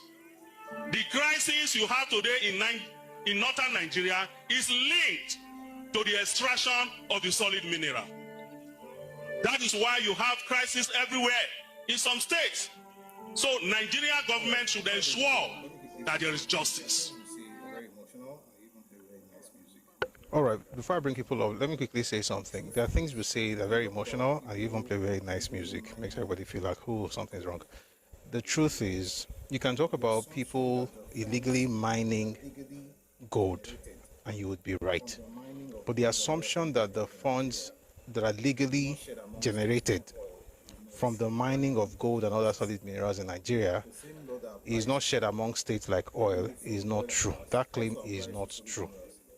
The same law that applies to revenue from oil and gas also applies to solid minerals. Solid minerals, mining, all those things are under the exclusive list, which means that state governments do not have power over whatever it is. I mean, I'm not saying they cannot influence it. Like, see what happened in Osun State, for instance, where the state government had to get into a partnership to create a company that be part of those, part of the value chain, right, of the mining and processing and all of those things. That way they can make money for the state. But it's not like the state government collects money, like revenue directly from the miners. I think it's important that we're not too carried away with emotions and think that, oh, for people that are getting solid minerals, we get nothing from it. All the money that they get, if it's legal, the real issue is the illegal mining that is going on, not how they shed money that was made from solid minerals. If you're talking about how they share money from solid minerals, it's on the exclusive list. It goes straight to your FAC allocation that you get every month. And I think I should quickly say that. Now let's bring people up. We'll have some reactions, and then we'll get to today's topic much later. All right. Thank you very much for listening. Once you're brought up, please mute, and then you can then contribute. Thank you. Okay, please go on. Good afternoon. Good evening. I thought I saw like two people. Okay, Adekomi, please go on. Good afternoon. Good evening. All right, good evening, Negmo. Sure. Well, Yes, sir. Concerning, I would like to just touch a little on that of Peter Obi. Yes, well, the thing is this. The truth is that he hasn't known, what to do. He hasn't known the right step to take. When you were playing that chat he had with the journalist the other time, I was thinking within myself, how will the journalist even report that chat? Because he's not going straight to the point. He was asked A, he was answering with X and Y, so he doesn't know what to do at this point. And this reminds me of something he said at the airport when I think that guy was an alumnus of maybe ZUNN or something. The guy named Obinna, and he was asking him that what will you do to the what are you doing concerning the issues happening in Labour Party and what have you? And he gave a response that the issue happening in Labour Party is caused by the federal government. Interestingly, we said whatever is happening now that doesn't make him to know which party to go to is also caused by the federal government. You see, that shows the quality of a leader he is. And I'm glad that the sensitization is going day in, day out, is increasing day in, day out. People will know the type of a person to vote for. Should the type of insecurity happening in Nigeria now, with the level of insecurity happening in Nigeria, have you ever seen the president saying, the crisis we have in Nigeria is caused by some external, whatever. So that shows the quality of the type of a leader that he is. And for ADC, let us be God-fearing. Atiku did that for his own special purpose vehicle. It is not morally correct to now say he should come and be the deputy. And as a matter of fact, this man we are talking about, the Peter Obi, has never in any day contested for primary election before. Don't let us forget that. So what he's looking for is that platter of gold thing that will always want to make him just have it without stress, without doing anything. So another person can walk, then another person's monkey can walk, then your own baboon will do what? Will just come and chop like that. So this is my submission. And as for Boda Omoyele, Nigeria is not going to regret anything, because if truly you are an activist that you claim to be, look, you didn't talk of the 2,000 heads that were requested and what have you. You are saying Nigeria will regret. I don't even want to comment on much on that because I don't see much about it. Thank you very much, Egbo. Thank you very much for that submission. Thank you. Let me respond to someone on YouTube. New Era SS Kid says Zamfara has not been contributing any money from gold to the treasury. You are right. But the question is, why? So, like I said earlier, it's not, I'm not, I am, how do I explain what I said now? Let me put it this way. It's not that you are wrong. Most likely, you probably didn't get what I was saying. Beyond talking about the fact that not much is coming from Zamfara, the question we should be asking is, why is not much coming from Zamfara? I want to read to you, I want to read one report to you from Blueprint. I'm going to make this very fast. Now I'll bring more people up.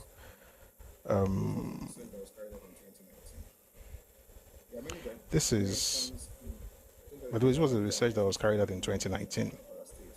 There are many dimensions in, I'll take that again, there are many dimensions to the gold mining business in Zamfara State, which are not in public domain.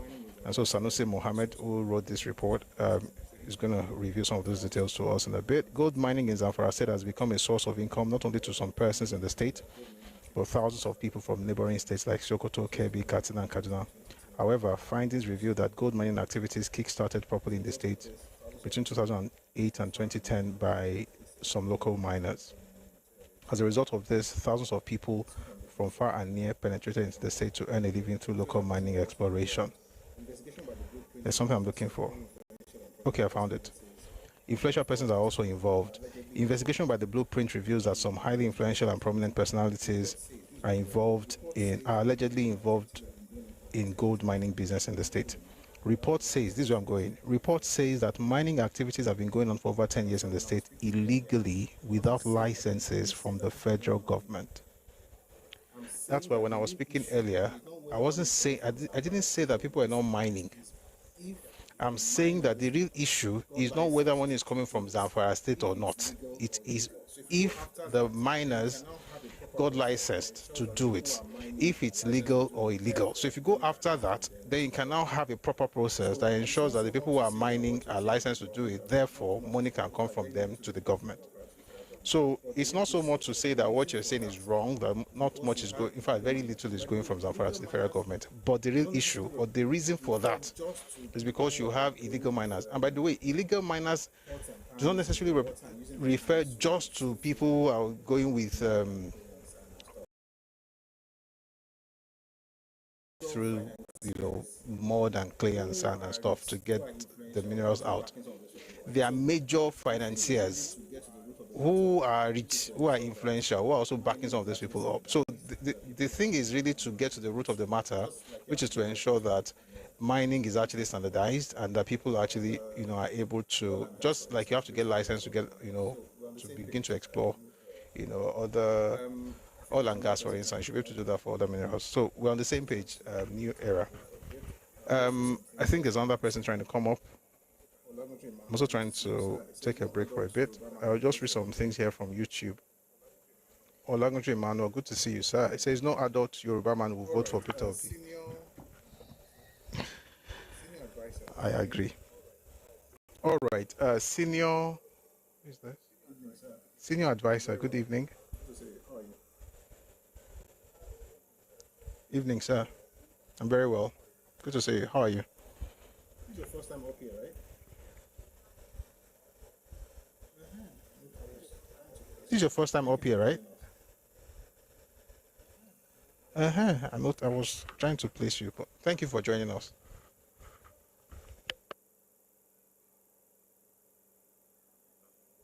Talking at random. So you do a very, very good job, because the essence of listening, following people is so that we can have harvest of ideas and be able to get good knowledge of whatever we know or we don't even know.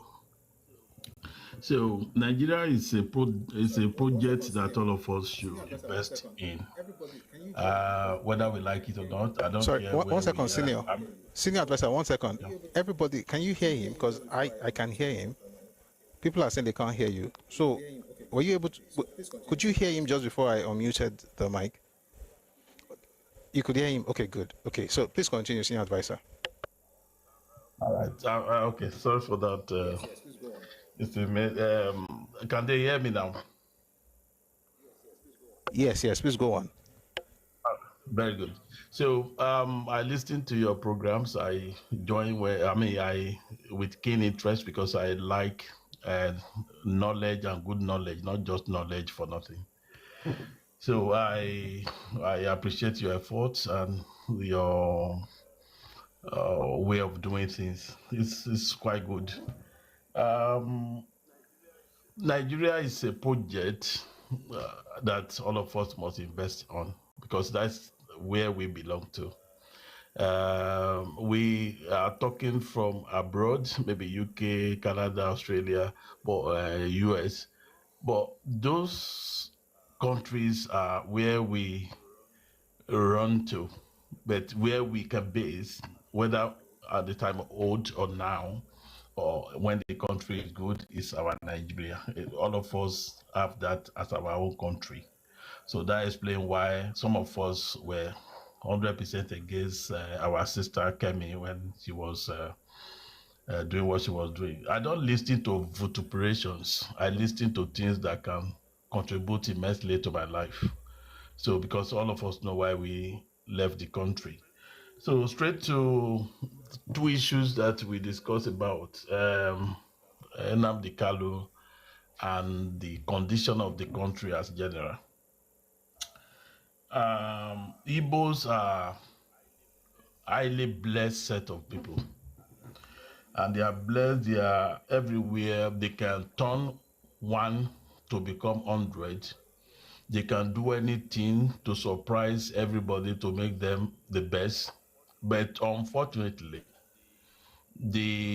as far as I'm concerned, I'm entitled to my opinion. It's a personal opinion. Sometimes they don't. I can say to you that they don't have political sense.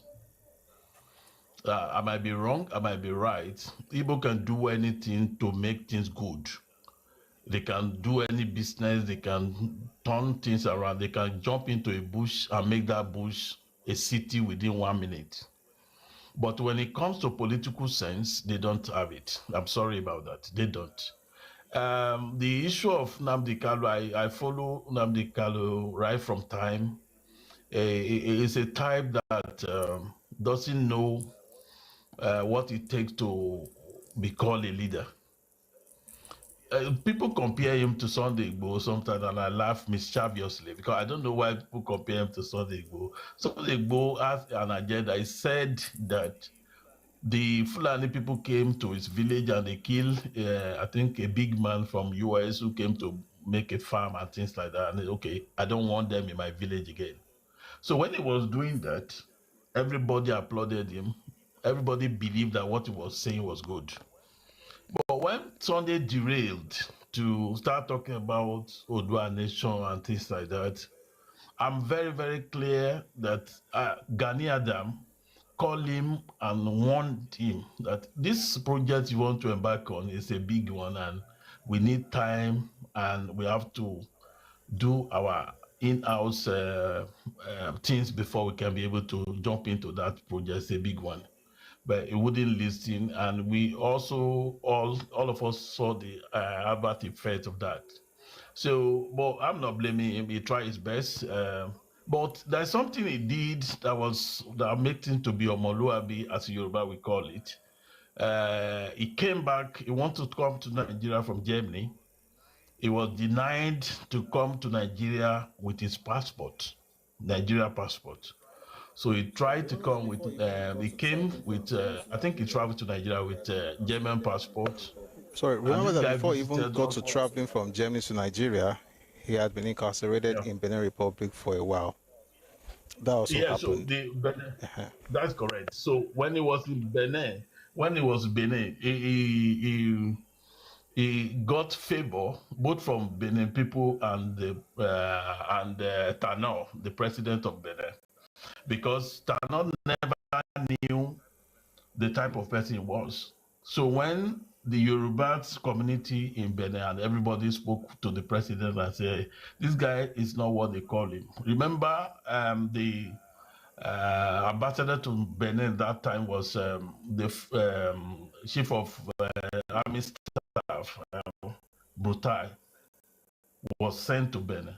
So I think there was something like connection, link up, and they wanted to rope him to some extent. So, but where I'm going is that he came back, even when we know him as hero, some people believe in him as hero. He came back begging. That's where I'm going. He went to almost all the palaces that matters in Yorubaland that they should beg federal government to forgive him if he has made mistakes. Though he was wronged by the government. It was government that wronged him. Killed people in his house, do all sorts of things.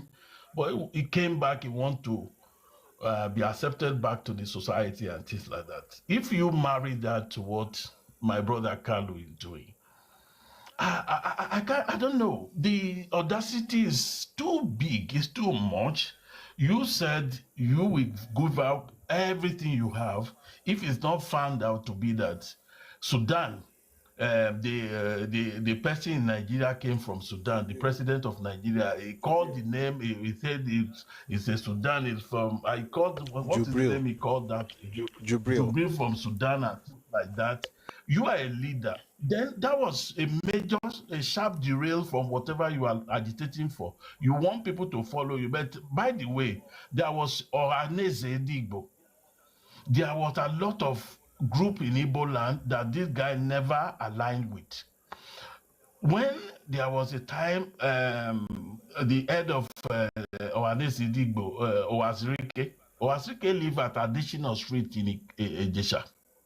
And he was instigating, he was talking to people. I said, why would people listen to somebody who lives in Lagos and is telling you to go and fight somewhere else? And it's never there. This Carlo was talking to them from UK that they should do this, they should do that, the open radio Biafra and things like that. I said, Yoruba, I think we are, Yorubas, I'm from Delta, Yorubas are more advanced than somebody pushing you, because when the Biafra War 1966 happened, you remember that Ojukwu was in Ivory Coast for 3 years.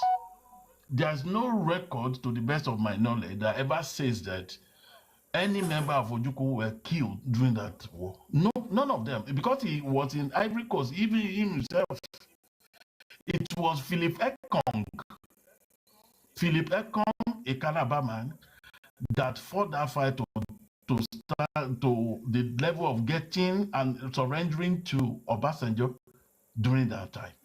These people refuse to learn. How can your leader be leading you from far away distance and be pushing you to do what is not good? So when we now see Mazi in the court, he become very, very aggressive, very irritating to even watch, because you don't know law, you don't know this thing. You say, if you release me today now, who is the bastard, who is the bagger in Igbo land that he will be talking with? He will arrogate himself to be God. I am sorry if Igbos are listening to me. I don't have anything against you. But I wanted a situation where a leader will be leading with some humilities in him and things like that. Sorry will have even make him to leave that prison instead of going to Sokoto and everything. Look at the whole thing becoming unnecessary. Okay, today now, I'm hearing, I never listened to Nigerian news today. I'm hearing now that you said the younger brother went to represent, even when you are not a lawyer. What type of film are they trying to cook up for everybody? So I think that young man should look for people that matters, go under and make sure that they talk to federal government and do all sorts of things to make him out. If he's not thinking about himself, he should be thinking about the innocent children he has and the wife that agreed to love him and to be with him forever. If you are agitating and your agitation is not even going anywhere, on Mondays in Igbo land, you can't open market, you can't do anything. I was in Imo State when the wars happened one day. There was a WAEC going on. A white man who has a school, I don't want to mention that school because it's public, whatever. So this man's okay, everybody must not come to school, but they are doing English that day, English as a subject. And it's a West Africa exam, they can't redo it again. So this man now told them to come to school, those who are doing WAEC. Do you know that they wasted that man? They break down the school. Some of those children sustain injury and that's what our Nigerian police suffer in their hand and many other things. We don't need to go that route. But what is important is that you are destroying your place, you are doing all sorts of things, and you said you are fighting for them. Talking about Chowere is from Ondo State. I think he's a larger man or something. I see him mostly, and I'm sorry about this, especially to his fans. I see Chowere as a content creator. That's how I see him, because you know the truth, you won't say the truth, you want everybody to be talking to you, to hail you and things like that. Sometimes you have to know what you are doing. That's what. Now, if you now ask me what's the solution to the Nigeria problem, because all of us know the solution. The solution was there in 1955-56. If you go to 1963 Constitution by Richard, the best thing Nigeria can do for now, go back to region. Let everybody control their resources. Everybody knows what is resource control. There was in this UK where we have 4 countries here. In last World Cup, Wales and England were in the last World Cup, but they come from the same country. Those are things we should be talking about. Igbo, the eastern region, western region, northern region, and the Middle Belt. That was what the white people meant. If we have to go back to that, that will weaken the Abuja and make all those people going there to steal money and all these things. There will be a way that they will have to neutralize that central and make sure it's weak so that the regions can get more resources and our country will be developed faster and normal. That's my submission. Thank you. Thank you very much. Yeah. Thank you very much for that submission. It's very, very good.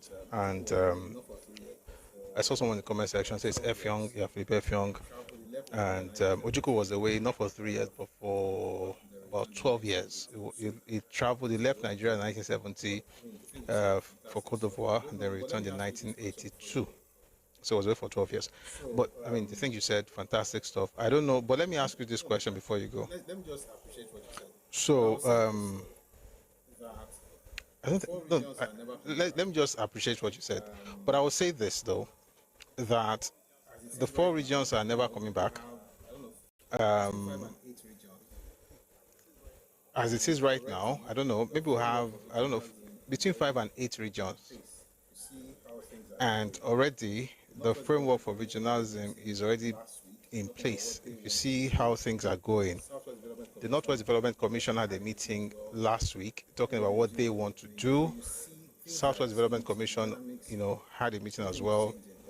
Everybody's doing what they're doing. So you see things are changing, the dynamics, everything is changing, right? So I think we're already on the path to regionalism, and someone says 6 at least. Yes, 6 or maybe 8, would probably work for Nigeria. It can never be 3 or 4, like it used to be back in the day. But I agree with you. We need to restructure Nigeria. We need a proper structure that can actually allow for growth, and what we have right now is not helping. So thank you very much for saying that. Before we go to today's topic,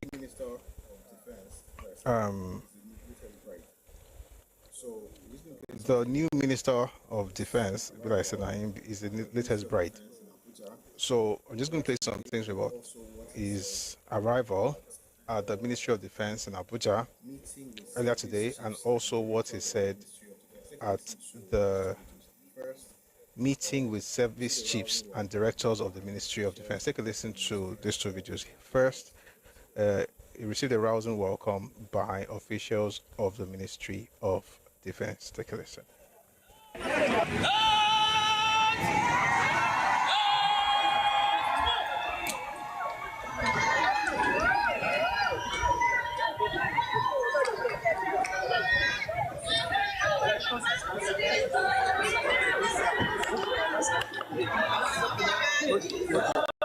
Yes, sir.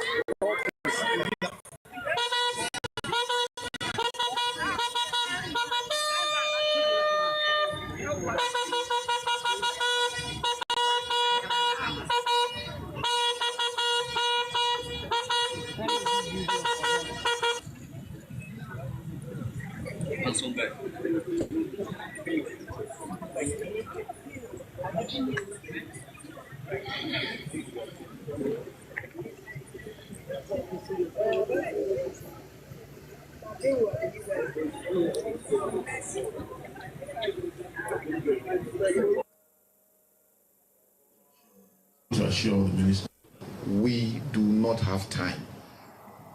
We are going to continue to hit the ground running. We must respect the human rights of Nigerians. Our loyalty is to Nigeria and the Nigerian people. Shedding of innocent blood is over. Our children should be able to go back to school. Our farmers should be able to go back to their farms. We must address these issues on ground. And with the support and prayers we're getting from all Nigerians, we cannot fail. But I want to assure the minister that collectively we're going to support this cause and make Nigerians believe more in us. And I believe going forward, Nigeria will be better. We stand ready to work diligently under your guidance, upholding the highest standard of professionalism, integrity, discipline, and accountability. General Musa pledges an inclusive leadership approach anchored on strengthening joint operations, ensuring timely welfare to boost troops' morale, and advancing intelligence-driven and technology-enabled operations. In Abuja, Ismail Musa, NTA News. All right, so I think they're off to a great start. We're wishing them all the best and looking forward to improvement in security in Nigeria. Thank you very much. Now let's go to class. Thank you, Senior Advisor, for coming up. I really appreciate that. Okay, let's go to class. Today we're discussing the evolution of Christianity in Yorubaland, Part 3. Earlier, we talked about how Christianity first arrived. By the way, before we get into, we need a little break. Please, if you're on TikTok, we've got to power tap. Let's do some housekeeping. Kindly power tap on TikTok. We're on 27.6k likes right now. We should be above that number. So please, let's power tap. Let's keep the live going. Let's remove this amber alerts and keep everywhere green. Okay? If you're on YouTube, thank you for joining us. On Facebook as well, on Twitter and on Twitch. If you're on Facebook and YouTube, please like and share the live.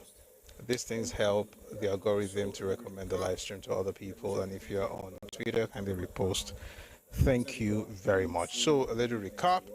The evolution of Christianity in Yorubaland. We talked about how Christianity got into Benin and into Warri in the 15th, 16th century. And also how it got into Yorubaland via Benin. We read 2 books on that particular matter. Ife Shrines by Chief Emi Fabumi and Olodumare, God in Yoruba Belief by Bolaji Idowu. Those books help us to understand what happened back in the day and how Christianity eventually waned in Yorubaland. And we also started talking about what happened in the 19th century when missionaries, came back into Yorubaland. We talked about David Hindera meeting with the people of Ife and also the king at the palace and talking to them about Christianity, and they welcomed him, in the mid-19th century, saying, you know what, your religion is just one of the religions that went out of Ife, because Ife people and Yoruba people by extension believed that the entire earth was formed in Ife, and even the people all over the earth were formed in Ife. Therefore, they were, saying that it doesn't really matter what you're bringing, it's just one of the things that went out from amongst us, so they welcomed that religion. But I jumped some important events because I wanted to talk about what happened between when Christianity first came in the 15th or 16th century and waned, and then what happened centuries later when people like David Hindera and the rest of them went back to Ife. However, before Hindera got to Ife, some things happened. When Christianity came back in the 19th century, the first set of places it got to was not Ife, to be Abeokuta, but Agri. Those are the areas. So we're going to read today some books to be able to understand some of these things. We're going to read Christian Mission by Professor J.F. Adeajayi. We're going to read a work called Christian Orature, a thesis actually, a PhD thesis by Dr. Damola Adeshina, and also we might read some books by J.D.Y. Peel much later. So let's get into it. So we're going to do a lot of reading, but please don't stop our tapping because I will not be able to stop to tell us to power tap. But let's keep doing it. Thank you. The introduction of Christianity, or we could call it the reintroduction, knowing what we know now from the other books that we read. Right? The introduction of Christianity, or we could call it the reintroduction, knowing what we know now from the other books that we read, right? Sorry, there's something in my back. Introduction of Christianity to Yorubaland in the 19th century. Okay, I know what it is. Many aspects of European culture. All right. The introduction of Christianity to Yorubaland in the 19th century brought with it many aspects of European culture that the new converts assumed at first to be integral to Christianity. I'm going to read this. I may stop and speak and explain, but we're going to have a great time. Someone says, could it be... Sorry, guys, we may move out of class for just a bit. I think the person just got the question. Should have asked earlier. Say, could it be that the resignation of the previous minister was forced underground to give General Musa the way? How about ask why was General Musa asked to retire in the first place? Guys, we're coming back to this book. You are starting your question from why the former defense minister resigned. How about why the former chief of defense staff retired? Because he retired before the minister of defense resigned, and then the one who retired is now the minister of defense. So you may have to go back a bit. And I think it has to do with it. But again, I have no solid proof. I just think it probably has something to do with it. And if you're asking, is that why he resigned? Of course, that's why. He resigned so another person could come in. And we know that certain people are also pressuring the government. And by certain people, I mean United States officials pressuring the government of Nigeria, the president, to remove certain people from government. We talked about that, a couple of days ago. The important thing is that the independence architecture, should work and people be protected.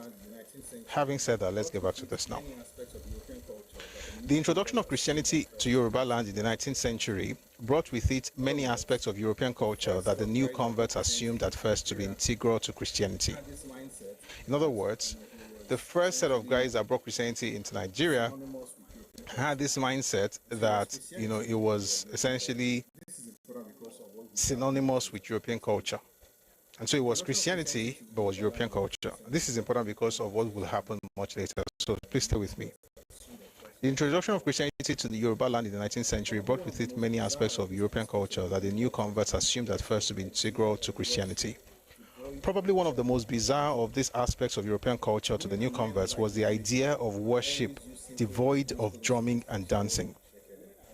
Women and men alike in villages had always used simple musical instruments like shaworo, shekere, agogo, and they were all familiar with the use of drums. Drumming and drums in particular have always been important instruments of eulogy in pre-colonial Yorubaland. Excuse me, please. Drumming and drums in particular have always been important instruments of eulogy in pre-colonial Yorubaland. Drumming and drums in particular have always been important instruments of eulogy in pre-colonial Yorubaland, as the tonality of the Yoruba language makes it possible to talk with drums. Hence, the importance of the talking drum in eulogy.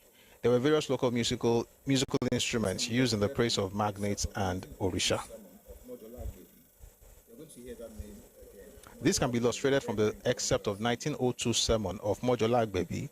You're going to hear that name again. Mojola Agbebi is a very, very important person in the evolution of Christianity in Yorubaland. This can be illustrated from the excerpt of 1902 sermon of Mojola Agbebi in Abodunde, as he narrates his experience thus. When I visited the King of Oyo, there was a native band in one of the celebrated kobis of the palace. This band played at stated hours, and by special manipulation, the age, position, pedigree, and circumstances of visitors are announced to the king by the drummers long before you are ushered into the presence of the king. What he's saying basically is this. And one day, when we talk about Oyo, maybe I'm going to go deep into it. Oyo had an orchestra. Okay? The king, the Alaafin, had an orchestra. It was like a room where you had drummers. And I use the word orchestra loosely. I'm not saying like proper orchestra with wind instruments and string instruments, with woodwind, string, brass. Not exactly, but the point is that there were instrumentalists who were always there to play, just like court music, medieval Europe, and so on and so forth. So Oyo also had the same thing. So people were, essentially what he's trying to say here is that people were used to drums and drumming. Meanwhile, when Christianity was introduced to Yorubaland, drumming was not emphasized. Why? Because Europeans don't have drumming like that, especially in liturgy. That's what I'm looking for. In worship services, right? Unlike us. Contemporary Yoruba Christian liturgy uses some elements of traditional verbal art forms in worship. I'm going to jump all of those things because it's going to get a bit technical. So let's jump. All right. The birth of the term Yorubaland hinges on a common language, with dialects so diverse, yet with mutual intelligibility. I'm going to take that so slowly, but I think I'm very excited about this. The birth of the term Yorubaland hinges on a common language, with dialects so diverse, yet with mutual intelligibility, and a set of common religious practices of worship of God through myriads of Orisha and a uniform cultural atmosphere. Oduyoye states further that, according to Orton, it was actually the Church Missionary Society which, for want of a more specific name for whole tribes being one subject of the King of Yorubaland, designated Yoruba country. That's where I'm going now. I'm going to Freetown. At the arrival of freed slaves in Freetown Slave, the Yoruba people became the largest, most cohesive group, organized socially along traditional lines, even to the election of a king. Freetown was a cradle atmosphere that nested Christianity to its arrival in Yorubaland. The first Christian service of worship to be conducted in Yoruba language was a service held not on Yoruba soil, but in Freetown, Sierra Leone, on January 3, 1844. Again, we're talking about what happened after the first iteration or the first work of the missionaries in the 16th century. So we're starting afresh, like nothing happened before, but knowing what we know now, we know that something happened before, and this is like a reintroduction. So let's just stay with it. This is what we're reading, what is there, but if I have to correct anything, I'm just going to stop for a bit. So it says she says here, the first Christian service of worship to be conducted in the Yoruba language was a service held not on Yoruba soil, but in Freetown, Sierra Leone, on January 3, 1844. The delivery of Christianity to Yorubaland was therefore the result of an effective outreach from a base at Sierra Leone to a field 1,000 miles away and 100 miles inland. Why is this important? This actually changes everything. There are people who constantly, people say all kinds of things these days based on maybe, and in my experience, I'm talking to people, some people got disillusioned with their faith, some people probably have never really studied any of the faith, and so they say things like, see what the colonialists imposed on us. In reality, the first set of people in the 19th century at least to bring Christianity into Yorubaland were not missionaries in the sense of European missionaries. They were regular people who were freed slaves, who were Yoruba people but had been freed and had been exposed to Christianity, then decided to return and spread that message. Now, you could call them agents. Some of them were agents, but for the most part, many of them even paid their own fare to travel back home. And if they were all agents, they will not have to pay their fare to get back home. I'm just going to read a bit. If you let me run ahead of myself, let's just take it bit by bit. So the delivery of Christianity to Yorubaland was therefore the result of an effective outreach from a base at Sierra Leone to a field 1,000 miles away and 100 miles inland. In spite of the immediate disillusionment of the failure of the Niger expedition of 1841, the publicity set in motion by the event started a chain of reactions that the failure of the expedition could not hold back. One major effect of the publicity of the expedition was the feeling it gave to some of the ex-slaves that it was actually possible to return home rather than stay in Freetown. Hence, despite its failure, it aroused the desire in many of the liberated slaves, majority of who were Yoruba, to return home to Yorubaland. This desire of ex-slaves fueled the extension of the mission work of both the Wesleyan Methodists from the Gold Coast and the CMS from Sierra Leone to Badagry. The Western Methodists were the first to extend their mission to Badagry, with Thomas Birch Freeman arriving on 24 September 1842 and the CMS coming in later. Guys, I need to drink water. I am rushing. So calm down. So you're saying here that there was a Niger expedition in 1841, but it failed.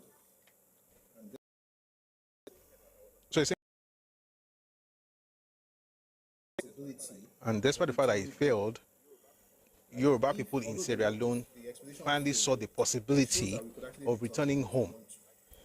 Like, although the expedition failed, though, but it shows that we could actually return home if we want to. Hence, despite its failure, it aroused a desire in many of the liberated slaves, majority of who were Yoruba, to return home to Yorubaland. The desire of the ex-slaves fueled the extension of the mission work of both the Wesleyan Methodists from the Gold Coast and the CMS from Sierra Leone to Badagry. The Wesleyan Methodists were the first to extend their mission work to Badagry, with Thomas Birch Freeman arriving on 24 September 1842, and the CMS coming in later on. Birch Freeman, however, noticed that many of the Yoruba that arrived from Sierra Leone did not settle in Badagry, but preferred to move further inland to Abeokuta. These recaptives who came in from Sierra Leone to Abeokuta came as Englishmen with black skin, according to Oduyoye. Let me quickly explain something here. Let's say a few more things. Am I rushing? I'll explain soon. Let's see a few more things. Because if I read, I'll still explain. Let's go on. I'm a bit torn. However, noticed that many of the Yoruba that I remember what I wanted to say. Let's go on. Okay. But Freeman, however, noticed that many of the Yoruba that I remember what I wanted to say. I wanted to say that. Okay, you see, the returnees from Sierra Leone, I think it's important to quickly mention how those people actually got to be quote-unquote ex-slaves. Because, so there are people, for instance, and I'm saying this with all due respect to every Yoruba person, especially those who, maybe for one reason or the other, particularly political reasons, and what's happening on social media in recent times, will say things like, oh, see these people, they are slaves. And then they will mention the ethnic, that particular subgroup, and then they say, these ones are slaves. Let's make something very clear. It is true that a number of these people were slaves. But the freedom they got, really, was actually, for the most part, was actually a form of rescue from going overseas to become a slave, in the sense of transatlantic slave trade or transatlantic slavery. In other words, and I'll use this example of Sam Ajayi Crowther. Ajayi Crowther was snatched as a young person in Oshogun, close to Oyo, and it was sold from hand to hand. Latowodowo was sold to a woman who was sold to, then it was sold to another man. They had to, with the woman, he had to walk all the way, went through a way, that's how they pronounce them, the ethnic group, go to Benin Republic. It was in Lagos. He had to move in different directions just to be able to get to the boat where they would eventually now sell him off. So he had moved from one buyer to another buyer, I think about 3 or 4 times, before finally getting to those who were going to take him to Brazil for the most, because we were Portuguese. But here's the thing. The ship was intercepted by the British, and then they were freed. For the most part, that freedom that many of them got was freedom before getting to the destination where they're supposed to serve as slaves, in that sense. I hope you get what I'm saying. So when we say slave, when people use slave, I think we should be careful. Number one, we should be using that word to insult people because of politics, as we see it happen, especially from one group to the other. I don't want to mention the groups, but if you know what's happening right now, what has been happening since 2023, especially because of and I will say the primary reason is because of the rhetorics of GRV. His rhetorics are ridiculous. Once we're done with this series, we're going to go into what I call and they're reminiscent of what certain people said back in the day. And once we're done with this series, we're going to go into what I call is a title of a chapter in the book by E. Ayodele. The book is called The Educated Elite in Nigerian Society. The chapter is called The Deluded Hybrids. Some of the Saro, in fact, just about many of them believed they were British or English. And so they were referred to in that book as deluded hybrids. So we're going to get into that much later. But I need to firstly a foundation. So when we start talking about it, we'll not have the mindset that, I feel bored when you come because of what someone like Javi is saying in the public space. I said all of that to say that you could call them slaves because they were sold around, but many families in Nigeria, even amongst Yoruba people, had that experience as well. They are Saros. They didn't really get to the New World. Many of them were, rescued by the British even before the Portuguese ships had any chance to leave, to go too far away from Africa. Okay, the ones who returned from Brazil are the ones we call Amaro. And when we get to that stuff, we're going to talk about it. The difference is they are Agudas.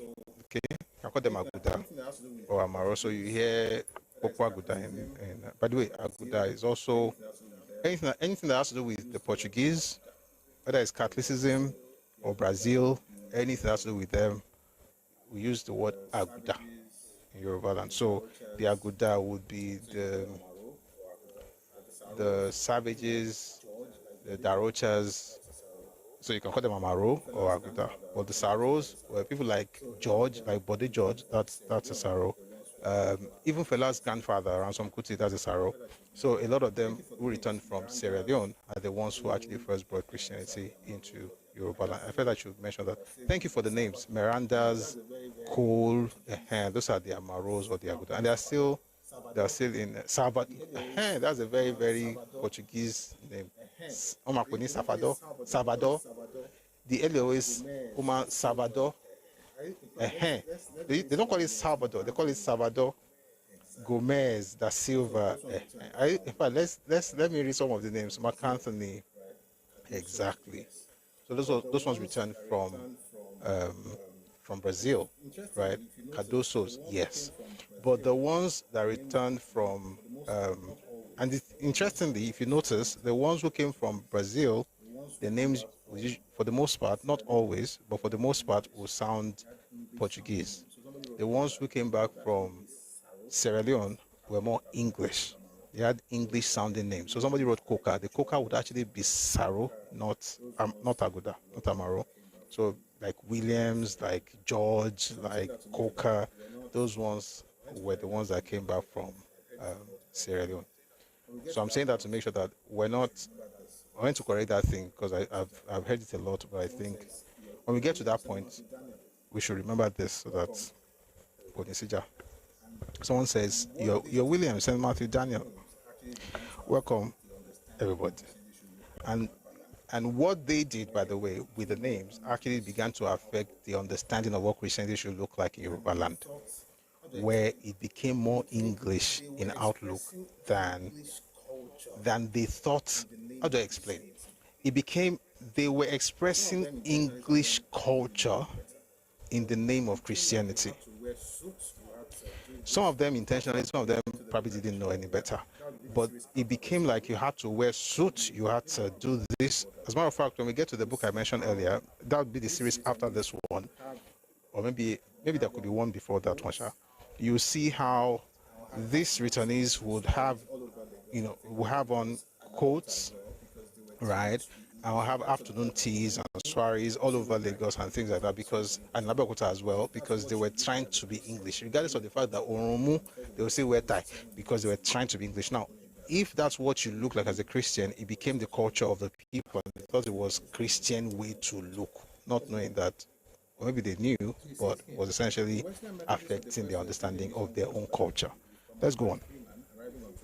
So it says here, the Wesleyan Methodists were the first to extend their mission work to Badagry, with Thomas Birch Freeman arriving on 24 September 1842, and the CMS coming in later on. Birchman Freeman, however, noticed that many of the Yoruba that arrived from Sierra Leone did not settle in Badagry, but preferred to move further inland to Abeokuta. These recaptives who came in from Sierra Leone to Abeokuta came as Englishmen with black skin. That's according to Duyoye. Englishmen with black skin. They wore European clothes on all occasions, which made this one is actually quite funny. What I'm about to read is funny. They wore European clothes on all occasions, so they appeared like Oyinbo, although Odudu, of course, which made the then Alake Shodeke to exempt them from prostrating while greeting him. Hence, Oduyoye observes that Christianity came into conflict with the traditional religions and the social customs. So, everybody. By the way, we are doing this to also show us how far we have come. How far we have come. This was long before Lijadu began to do work on Ifa. This was long before Reverend Bola or Bolaji Dowu or Abasade Emmanuel did anything on Ifa, and they were Christians. This is what I'm talking about, were Christians. So this was long before music was introduced into Yoruba, African drums were introduced into Yoruba liturgy in Christian churches. This was long before all of that. So we're still in the beginning right now, at the beginning. So it says here, they wore European clothes on all occasions, which made the then Alakeshodeke to exempt them from prostrating while greeting him. Hence, Odioye observes that Christianity came into conflict with the traditional religions and the social customs. Most especially, is opposition from the custodians of Ifa, Ogun, Shango, and Orishaoko in particular, because it interferes with their worldly gains and comforts as the divinity of agriculture and a host of other Orisha. This is also similar to what happened in Ife in the 16th century. It wasn't, and I think I need to actually or harp on this statement. The conflict, for the most part, there were all, we'll get to the extremes from Christians. You can even find it in a book by Papa Aolowo. It's autobiography. He mentioned one of those extremes. We'll get to that. That's much later. The conflicts that usually happened, to be honest, was more economic than spiritual. Just like we talked about what Chief Abomi said about what happened in Ife, that it affected the folks who were in charge of divination. This way also, it affected people whose faith, you know, or whose, I don't want to use the word business, but you get the point. Let me read to you. I don't want to say it. Just listen.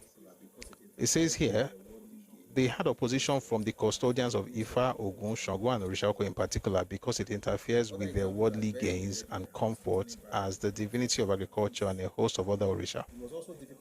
Other examples are burying the dead in the house and turning back on annual festivals and feasts. It was also difficult to identify some African Christians by their names, because many of the recaptives bore European names. This was just one aspect of the tendency to convert the African out of his culture. Hence, the Christian immigrants at Abeokuta laid the pattern for identifying a Christian on the basis of his English dress and other European cultural practices. So the idea that we'll be wearing suits, that came not from Yoruba, okay, but from our own origin. So the idea that we'll be wearing suits, that came not from Oyibo, but from our own origin to Nigeria, the Saros. By the way, I'm trying not to criticize them yet. And I think it also gave them the sense that, you know, by the way, I'm trying not to criticize them yet, but they had this thing where they were supposed to be, you know what black Americans call white proximity, or proximity to white. They had it back in the day. They were closer to, you know. I'm sure you get the point. I'm trying not to get into all of that too early. So they will appear a certain way, they will look European, and it became synonymous with being a Christian. So if you were a Christian, you looked that way, because it's the same way we still think today, by the way, when it comes to weddings, for instance. People say things like church weddings and white weddings, you know. We as a culture, I think at some point we have to begin to talk about, I mean, we're already talking about it, we have to also address it. We have at least three events for one occasion. It's a wedding. We'll have traditional wedding that we erroneously call engagement. It's actually a wedding on its own. Then we'll do court wedding. They will now do church wedding. We'll do those three. Church wedding is actually European. It's actually wrong. Church wedding is actually European culture or European tradition, or let me put it this way, traditional English wedding on a church wedding. So we have done traditional Yoruba wedding, that will engagement. I'm a traditional English wedding because we think it's the same thing as being Christians. There's no way in the Bible where there was a church wedding. There's no way the Bible says that. And I know because I've studied it. The church must gather. There's no church wedding in the Bible. There's no way the Bible says that the church must gather and then everybody must come and wear white gown. And then somebody wears suit. There's nothing wrong with it, by the way. I wore suit when it was my own. Maybe I was not that skinny, but there's nothing wrong. It's not the priest. You know, someone say it's blessing. It's possible you can bless somebody doing traditional wedding now. It's not the priest. See, in weddings, there are about 5 people that are really important. or let's just say 5 people or groups of people. Number 1 is the priest that wants to bless as a Christian. No, not can't be the priest. Number 1 is the bride, is the couple, the bride and the groom. At least they have to be there. Then you have the priest, you have the witnesses. Those witnesses could be parents that will say, okay, who is giving the bride away to this woman? I'm the one. That's it. 4 or 5 people. If you like, do it inside the sitting room, inside church, inside garden, wherever. The point is, the idea of white wedding that we have is not from the Bible. It is from the English. I'm not saying there's something wrong with it. I'm just saying that. And if you want to do it, there's nothing wrong with it. I'm not saying there's something wrong with it. I'm just saying that we somehow assume that many things that are cultural to the English are actually Christian in nature, but in reality, they are not. So you can be a Christian and not necessarily do something according to the English way of doing it, and it doesn't signify that that thing is blessed. The idea that when you wear white gown and suits, that's when the blessing comes upon you, is not exactly biblical. All right. So all of these things. So that's why he mentioned that the Christian immigrants at Abeokuta laid the pattern for identifying a Christian on the basis of his English dress and other European cultural practices. So those cultural practices that we do, we don't have. If you don't want to stop it, it's okay. But understand that there is no compulsion. There's no biblical reason to do that thing. It's more like maybe you like it, and by the way, if you like something, it's a valid reason to do it. But one of the mistakes we also make is we ascribe to scriptures what scriptures do not even say. Oh, the Bible expects us to. No, it did not. It didn't say that. There was nowhere in the entire scripture where there was a church wedding. Not once. Of the people. Married, Isaac gets married to Rebecca, or Jacob gets married first to Leah. It was within the cultural context. The pastor can come there and pray for you. Somebody said, pastor can bless you in your sitting room. Yes. And by the way, we're wearing, what's the European here? We're wearing a shirt. Anything else? We do European things every and by the way, we're wearing, what's the European here? I'm wearing a shirt. We do European things every day. So I'm not saying European things are terrible. We're using phones. Definitely not from Africa. You get the point. But at least we know exactly what it is. We're not using the phone because the Bible says so. We're using it because we choose to use it. So if you want to do a church wedding, you want to do it. Not like the Lord said, the Bible said, and you know we do that a lot as Christians. May God help us. As a result of his observation that many of the Yoruba that arrived in Badagry moved further inland to Abeokuta, Bert Freeman visited Abeokuta from Badagry in December 1842, and it was received well by Shodeke, the chiefs, and the emigrants. You know Shodeke now? You know, when you hear the word Shodeke, if I don't mention it, if we don't read it, Belu, Freeman and stuff, it sounds very ancient. It's ancient, but it's not that ancient. It's actually about 200 years ago. Shodeke moved people into Abeokuta from Baoko in 1830. It's going to be 200 years in 5 years' time. In 1830. Ibadan was resettled in 1829, so it's 1 year.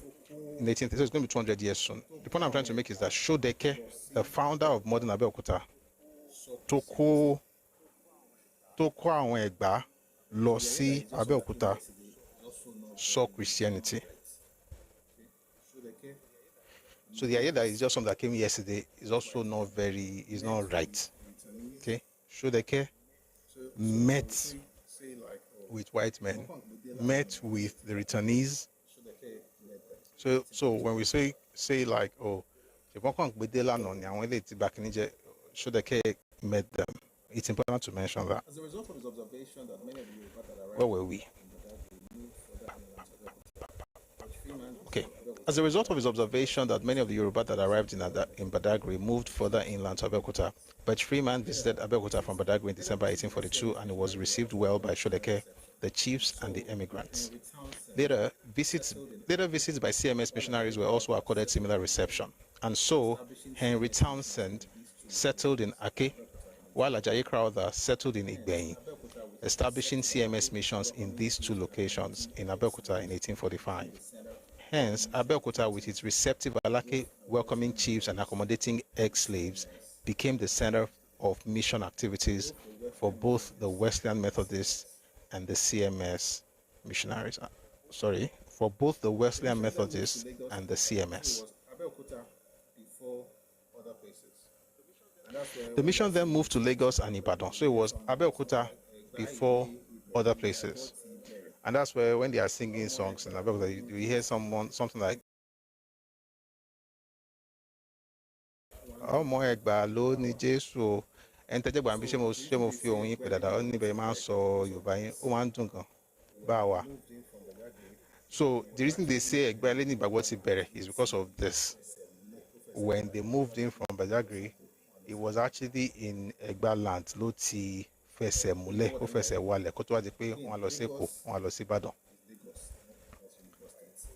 By Èkó, you know what I mean by Èkó? Again, Lagos is Lagos, not necessarily Lagos State. Èkó, wọ́n lọ sí Èkó. The mission then moved to Lagos and Ibadan, from where it penetrated the interior.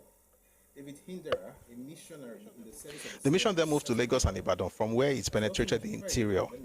David Hindera, a missionary in the service of the CMS, settled in Ibadan.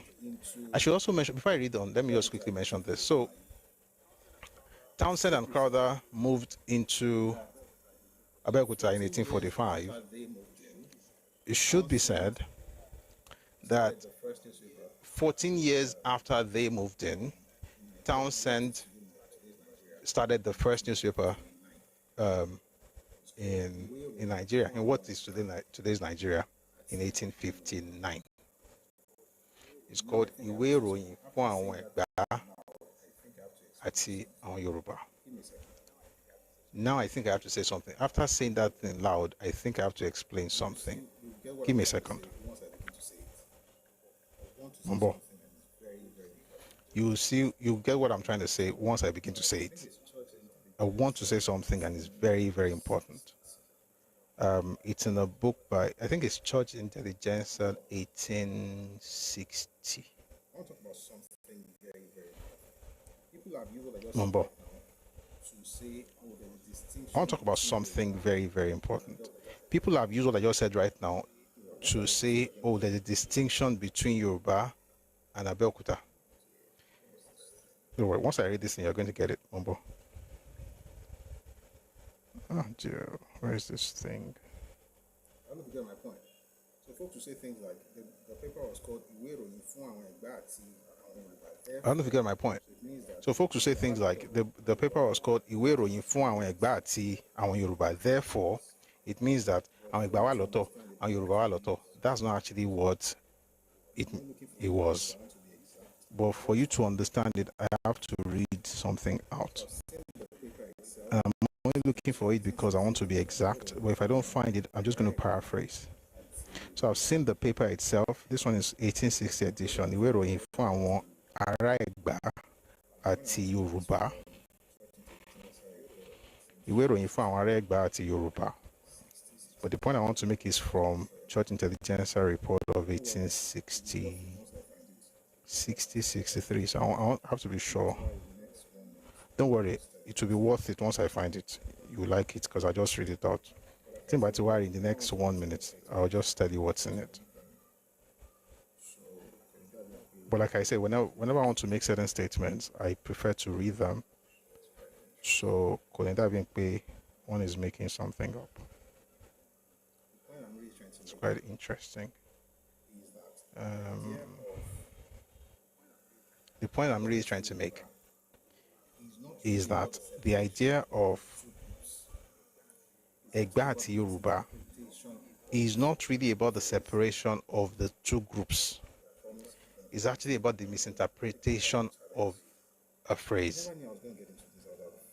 I promise I'm going to find this thing. Now, I'm taking it as a challenge. I never knew I was going to get into this out of Mati Mopage Simon Law. But wait, boy.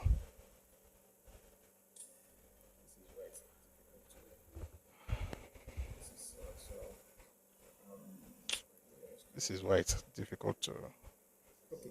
This is sad, shall.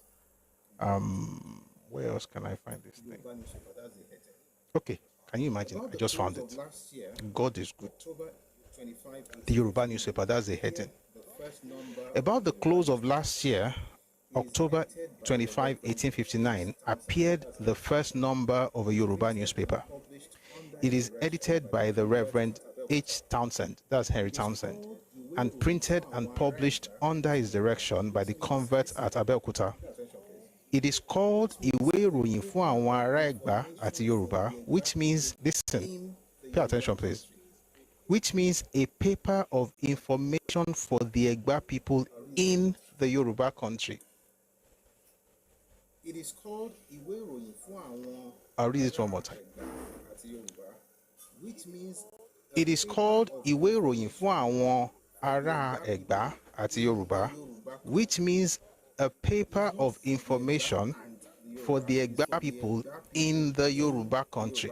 In other words, it's not for the Ẹ̀gbá and the Yoruba, it's for the Ẹ̀gbá people in the Yoruba country. In other words, the name, the name of the paper itself is a mistranslation of the idea they had in English language. So in English, it is for the Ẹ̀gbá people because it was published in Ẹ̀gbá land, apparently, in the Yoruba country.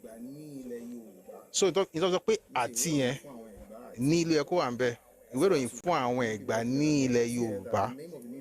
Kì í ṣe ìwé ìròyìn fún àwọn Ẹ̀gbá àti Yorùbá. I said that to make it very clear that the idea that the name of the newspaper somehow suggests a division between different ones. So those ones are not Yoruba. That's why they say Ẹ̀gbá and then Yoruba on one hand and Ẹ̀gbá on the other hand. That's not really that was not the intention of the author. And this is from the 1860s. Okay? So that paper, this paper is talking about what happened in 1859 October, discussing exactly how, in fact, let me read just a bit more to give us an idea. So he says, about the close of last year, October 25, 1859, appeared the first number of a Yoruba newspaper. It is edited by the Reverend H. Townsend and printed and published in Abeokuta. Printed and published under his direction by the It is called printed and published under his direction by the converts at Abeokuta. It is called Ìwé ìròyìn fún àwọn ará Ẹ̀gbá àti Yorùbá, which means a paper of information for the Ẹ̀gbá people in the Yoruba country. Mr. Townsend writes, quote, I have set on foot a Yoruba newspaper. My first number is out. I am writing the second. My object is to get the people to read. That is to It is very difficult. However, it is very difficult, end of quote. However, the attempt seems to have prospered. The price is 120 cowries, equal to 1 penny. There is both African and European news in it. Think about it. The first paper published in Nigeria, in Yorubaland, well, in Nigeria to be honest, but it's Yoruba too. You have to have 120. You had to have 120 cowries to buy the paper.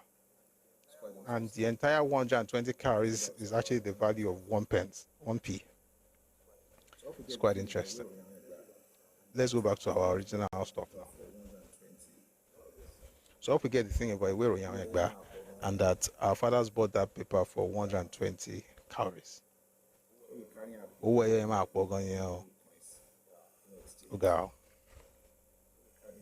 you carry a where you just give you coins in exchange.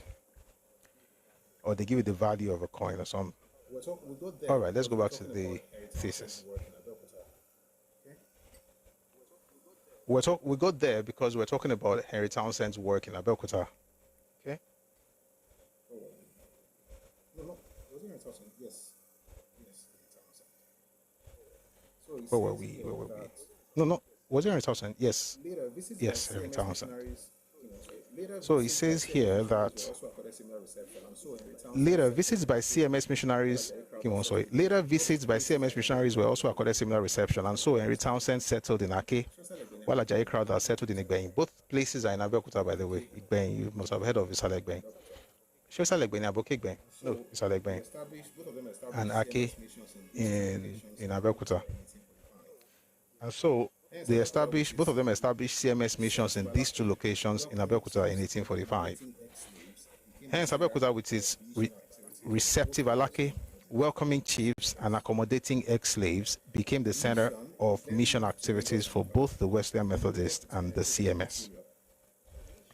The mission then moved to Lagos and Ibadan, from where it penetrated the interior. David Hindera, a missionary in the service of the CMS, settled in Ibadan. And in his later work there, he translated Pilgrim's Progress to Yoruba. I'm sure you have seen that book before. It's actually a very fantastic book. That book was, until 1940s, quite popular in the CMS primary schools. As liberated slaves continued to arrive from Sierra Leone, Brazil, and Cuba, the missionaries told local rulers of the population of their subjects in Sierra Leone, endearing themselves to these rulers by helping them to bring these subjects of theirs back.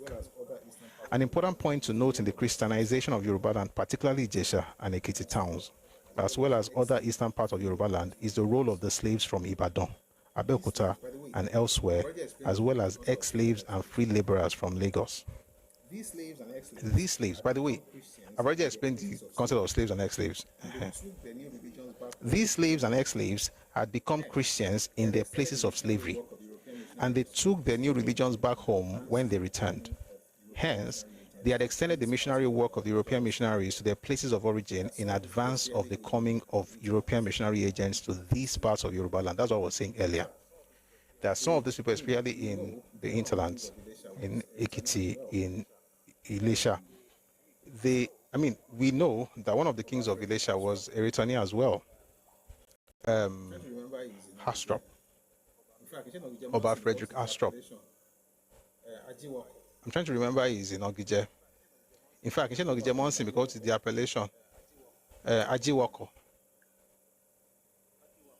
Ajiwako and Abajiboko. Didn't confirm. He used to have a boat, like transport business, using, ferries and stuff. He had returned and eventually went back to Ilesha and he became Owa. Owa means king. That's the title of the Obas. By the way, again, we are yain. We are branching. Yoruba has a number of titles for their king, and you find just about every one of them in Ife. But people use different names in different parts of Yoruba. Ajimoko, thank you, Obalufo. Ajimoko. So I was saying that we have different names that we call our kings.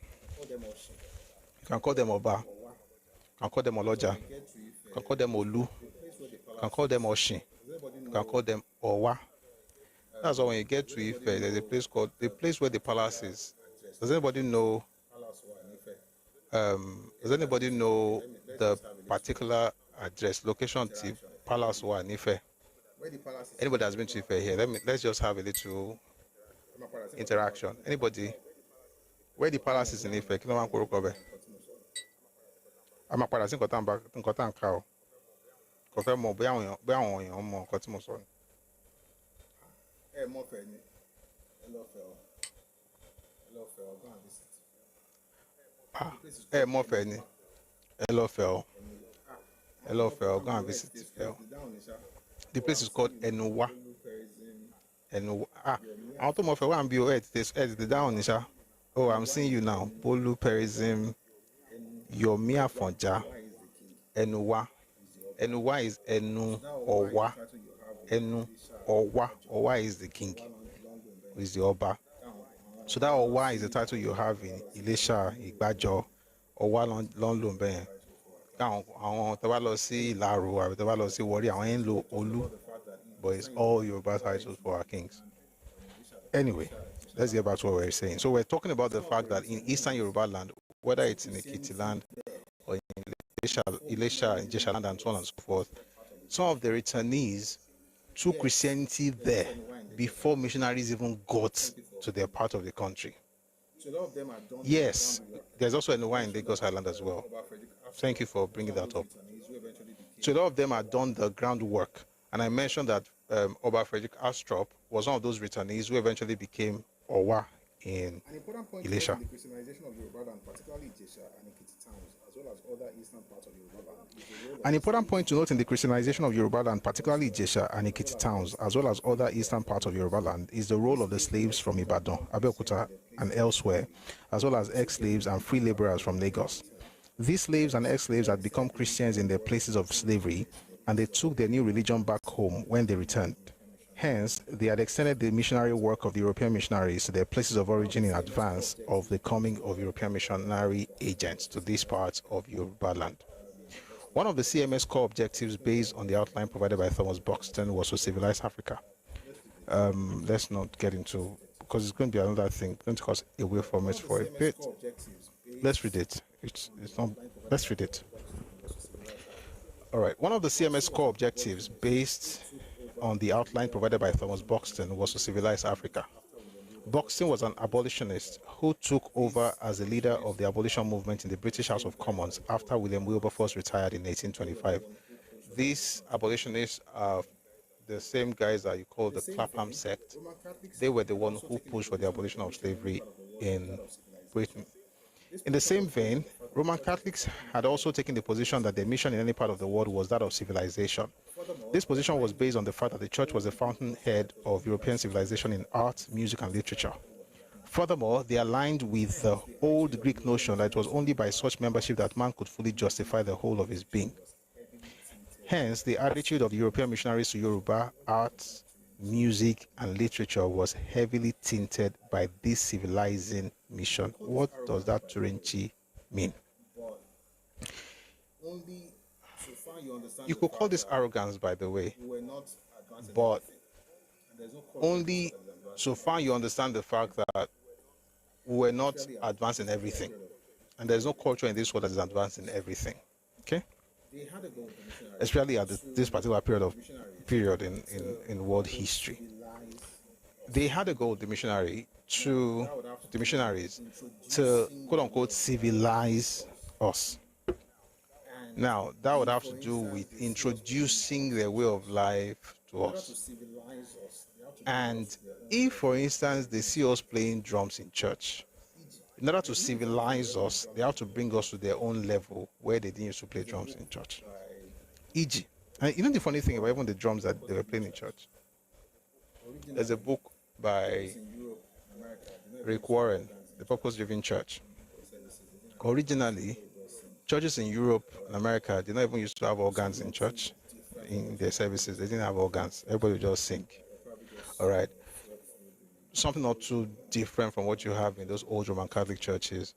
They're probably just, swept through for those in England, the Anglican Church, and then, of course, to other movements that came much later. It took a lot of work to introduce organ into Methodism. And the person who even did it, a lot of people, as a matter of fact, the church split because of the introduction of organ. Methodist Church split at a time. What is split, but there was another split in that particular church because of organ. So all of that to say that by the time they were coming to our space in Nigeria, they already had an idea of how worship should be, and they were introducing everything to us. Again, it wasn't like they were bringing just Christianity as it is. They're bringing Christianity based on their own context. You'll understand all this Turenchi I'm saying now to make more sense when we get to the part where we're talking about the pushback by Yoruba Christians. Okay? In other words, they were trying to strip everything. They're trying to strip everything they brought so that the only thing they had was Christianity and not European culture in the name of civilization. But we'll get into that as we continue. The mission that started in Badagry later moved to Abeokuta, from where it penetrated the interior.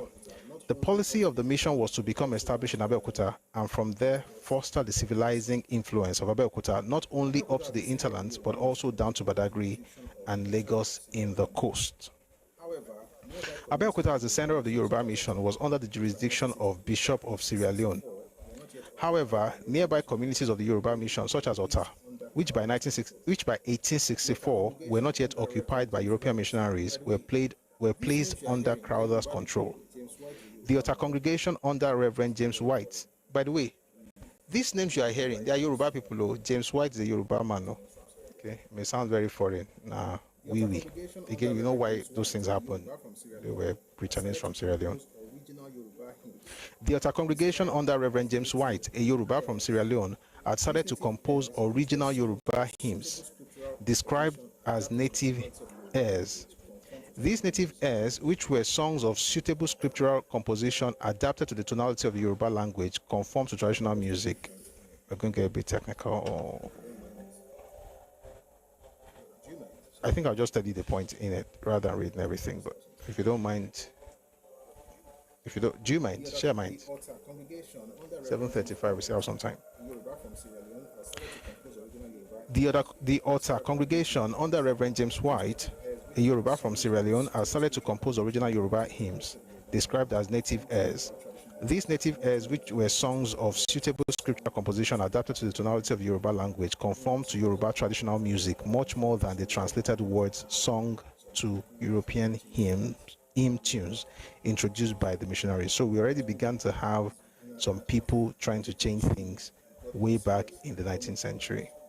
But it's going to get, as they continued, it got more serious, it got more pronounced in Yorubaland.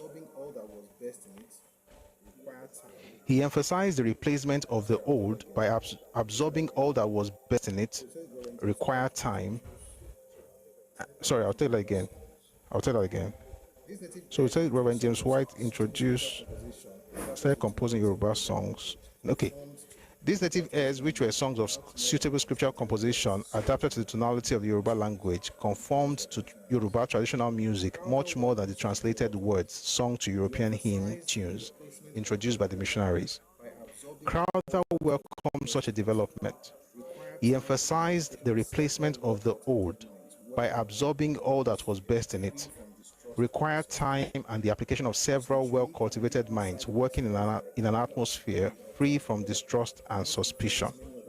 Such unique and deep insight expressed by Crowther on the Ota development did not influence many other parts of Yoruba mission at that time, and its apparent limitation to the Ota area must have enhanced the fertility of the Ota environment as a nursery for the development of the use of traditional art forms in Yoruba Christian liturgy. What is the meaning of that, Turenchi? It's simply saying that the Ota church began to use Yoruba art forms, starting with the songs, Toje Dede Yoruba, rather than English hymns. Again, the goal was, yes, to evangelize, but it's going to get very, very serious to the point where it became even like, not even like, it became protests, right? But at this moment, folks in other parts of Yorubaland didn't really care for what was happening in Ota, but Ota people continued because they were under Crowther, and Bishop Ajayi Crowther allowed them to have Yoruba tunes in their churches and their church services. Unfortunately, Crowther's influence on the Yoruba mission beyond Ota and the surrounding areas was limited to whatever was specially licensed by the Bishop of Sierra Leone, under whose jurisdiction these other vast areas belonged. One important effect of the removal of... I'll say that again. One important effect... Am I not going too fast? Let me read this page. I want to go to another... No, give me a second. Let me read this page, and I want to go to another book. Oh, no, I can't go to another book yet. I just why I highlighted something interesting, and it's 2 pages away. We'll finish that part. If we are able to go to another book, we'll go. If not, we'll do that on Monday. One important effect of the removal of European supervision on the church in the interior was that it encouraged it to develop self-confidence and self-support. The church more and more integrated the community into church life. It prayed for the rulers, and members took more interest in local politics. They contributed money for the support of their pastors, as well as for education and evangelism in outlying stations. And this newfound spirit of independence and attitude of self-reliance soon influenced the wealthy members in Lagos. This new spirit of self-reliance seems to have brought about an arm's-length treatment of the CMS, leading to a seeming neglect of the Yoruba church. The Yoruba had not been visited since 1859, and the closure of roads by the Egba and Ijebu to Europeans made it difficult, if not impossible, for the Bishop of Sierra Leone to visit the Yoruba church. Hence, it was to Crowther the Lord fell to visit and bring some succor to the Yoruba church. What is this saying? A number of things not direct combi. So number one, the fact that Europeans were not really going in to see the churches that they had planted in the interiors, right? And there's a good side to it. The bad side is that they planted something, they're not coming to check it. The good side is the fact that those people became self-reliant, they became independent, they could take care of themselves, they could sponsor churches. And he mentioned something very interesting. He mentioned that the church had not been visited since 1859, and the closure of roads by the Egba and Ijebu to Europeans made it difficult.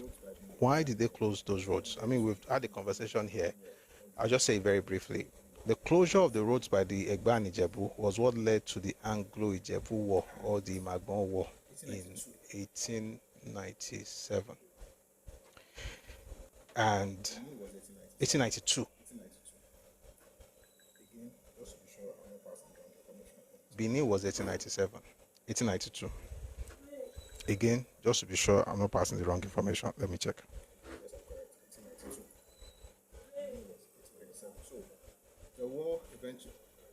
Yes, I'm correct, 1892. Benin was 1897. So the war eventually came to a head, and then you had the war in 1892. But long before then, the Ijebu were essentially,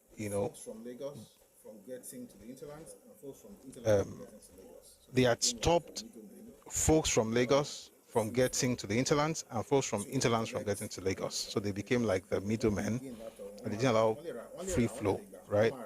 So they will collect money from Lagos. They will collect gain later, for the most part,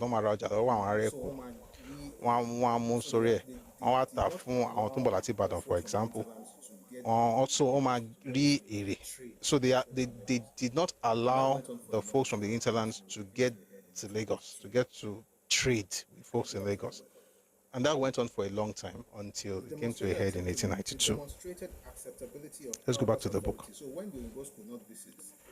The demonstrated acceptability of Crowther's authority. So when the Oyimbos could not visit, Ajayi Crowther was the one doing all that work. The demonstrated acceptability of Crowther's authority, the exhibition of the capacity for self-reliance, and the hitherto seeming neglect of the Yoruba Church got the Parents Committee and the CMS to start discussing the desirability of the Bishop of Sierra Leone transferring his control of the European missionaries in Yorubaland to Crowther. These interactions were symptomatic of the conflict in what the Europeans saw as the Church's role as the fountainhead of European civilization in art, music, and literature. What it's saying basically is that they had to transfer the authority to, or control, to Crowther, because the Oyinbo Kuku were not going to visit these people or even having oversight of the churches in that area. I'm going to jump some pages because of time. I'm not dropping this in because they're not important. I'm not dropping these things because they're not important, just because we're trying to stick to the topic. All right, let me read some of these things here. The European missionaries who were bred on the culture of the written word saw a need to spread literacy in order to facilitate what they perceived as a true worship of the Almighty. This resulted in some form of tension in the early Yoruba church, as the Yoruba converts, who had developed tremendous innate skill for extemporaneous expression of the greatness of God, found themselves caged, restricted to specific pages of a book. You know what? I have to go, but let me go back just a bit. The reason I'm not reading everything is because the thesis itself is about orature. It's about oriki. So I'm trying to read the parts that actually, connect what we're discussing. But this thing I just read right now, it may not make so much sense if I don't go back just a bit. So he says, Adejimo observes that the written culture was alien to the Yoruba before the arrival of the missionaries, because norms and values of the society were transmitted through the use of various poetic forms like Ijala, Owe, Esakwepe, including song as well as oral narratives like folk tales, myth, and legends. However, early Christian missionaries used both the oral and literary presentations in their liturgy. They also began to teach writing and reading for meditation and private study of the Bible. The Christian Missionary Society, Yoruba Mission, used the Yoruba language as a key instrument of their missionary activities. Thus, bilingualism developed in Yorubaland with writing and reading hand in hand, and the CMS encouraged reading and writing of Yoruba in all their schools. The European missionaries, who were bred on the culture of the written word, saw a need to spread literacy in order to facilitate what they perceived as a true worship. In some form of tension in the early Yoruba church, as the Yoruba converts who had developed tremendous innate skill for extemporaneous expression of the greatness of God found themselves caged and restricted to specific pages of a book. What they mean basically is this: the Yoruba person wants to praise God, or to get along. Now, isn't any book, it just goes on. It's extemporaneous. It just goes on and keeps doing it. Now he has to learn everything, and he has to read this in a book. He has to, see Psalm. He has to read Psalm 1 instead of just talking to his God. He's being quote unquote caged to that, right? However, they are doing this because they feel that you really want to worship God.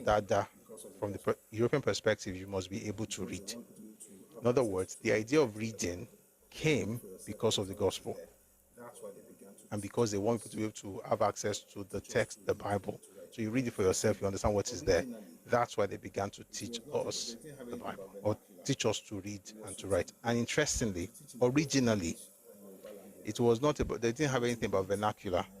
It was to teach in both English and Yoruba languages, to be able to read and write in both languages. That was what they were about at the time. So he says here that the Yoruba people prefer to be extemporaneous and all of those things. However, the intrinsic power, if I let me go back a bit, this resulted in some form of tension in the early church because they were trying to make them read. So it resulted in some form of tension in the early Yoruba church as the Yoruba converts, who had developed tremendous innate skill for extemporaneous expression of the greatness of God, found themselves caged, restricted to specific pages of a book. However, the intrinsic power of literacy gave the European missionaries the upper hand, and this Pyrrhic victory of the written word made the traditional forms to be jettisoned, and everybody had to learn to read in order to have the ability to be Christians. Peel observes that the Yoruba saw Christianity as a religion of the book, and so Christians were most commonly described as Onibuku, that's book people.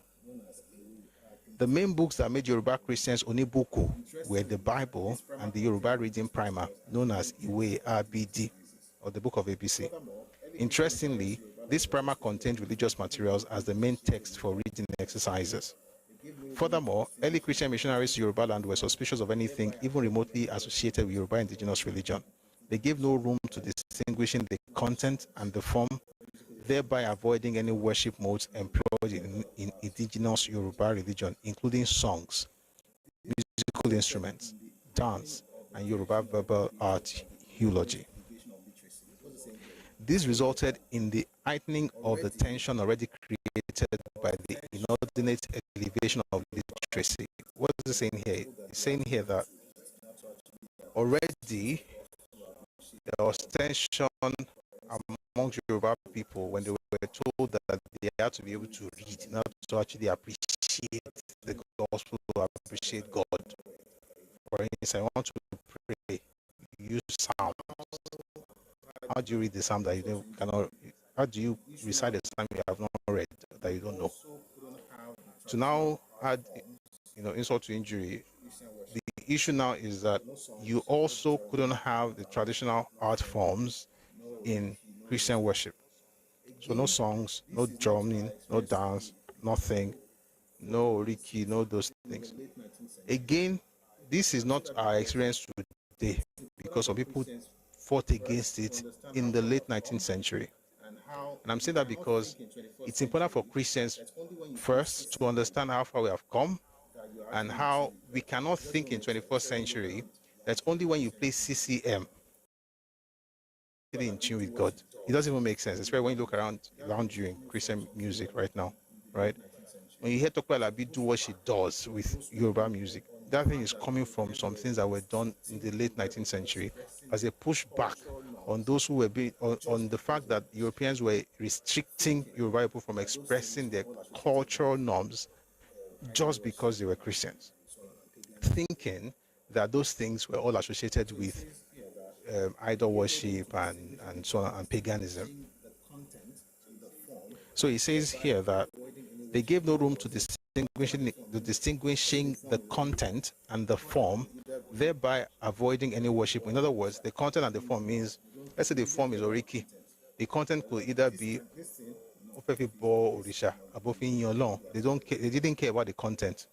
They're like, this thing, no, if it's like this, it cannot be accepted in the church. They gave no room to distinguishing the content and the form, thereby avoiding any worship modes employed in indigenous Yoruba religion, including songs, musical instruments, dance, and Yoruba verbal art of eulogy. This resulted in the heightening of the tension already created by the inordinate elevation of literacy. To be a Yoruba Christian, to be a Yoruba Christian, one not only had to learn to read and write, but also was prevented from using traditional songs, musical instruments, and dance. To make matters worse, the use of such verbal arts as Esha, that's the praise song of Egungun, Ijala, the praise song of patron hunters, Yerefa, praise song to Oromila, as well as Orisha Kwekwe, the praise song to other Orisha, where the Yoruba had already perfected use was declared anathema. This in turn made the early converts to get stuck in an identity crisis, which according to Falola, shows in the acceptance of themselves through foreign dressing and language and despising African religion. It got so bad that the new was almost swallowing the old up, tilting towards a total displacement of African culture. These African converts themselves blatantly aided the missionaries who termed many aspects of African culture as inferior and barbaric. Please, if you're on TikTok, kindly power tap. This is showing an activity. Please power tap on TikTok.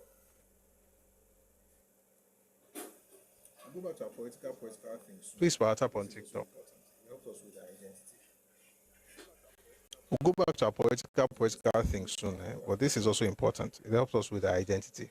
And one day we'll do the same for Islam. At least understanding how far we have come. For traditional religion. And one day we'll do the same for Islam. And for traditional religion, and for Buddhism, and for other religions. All right. We did Ifa a while back.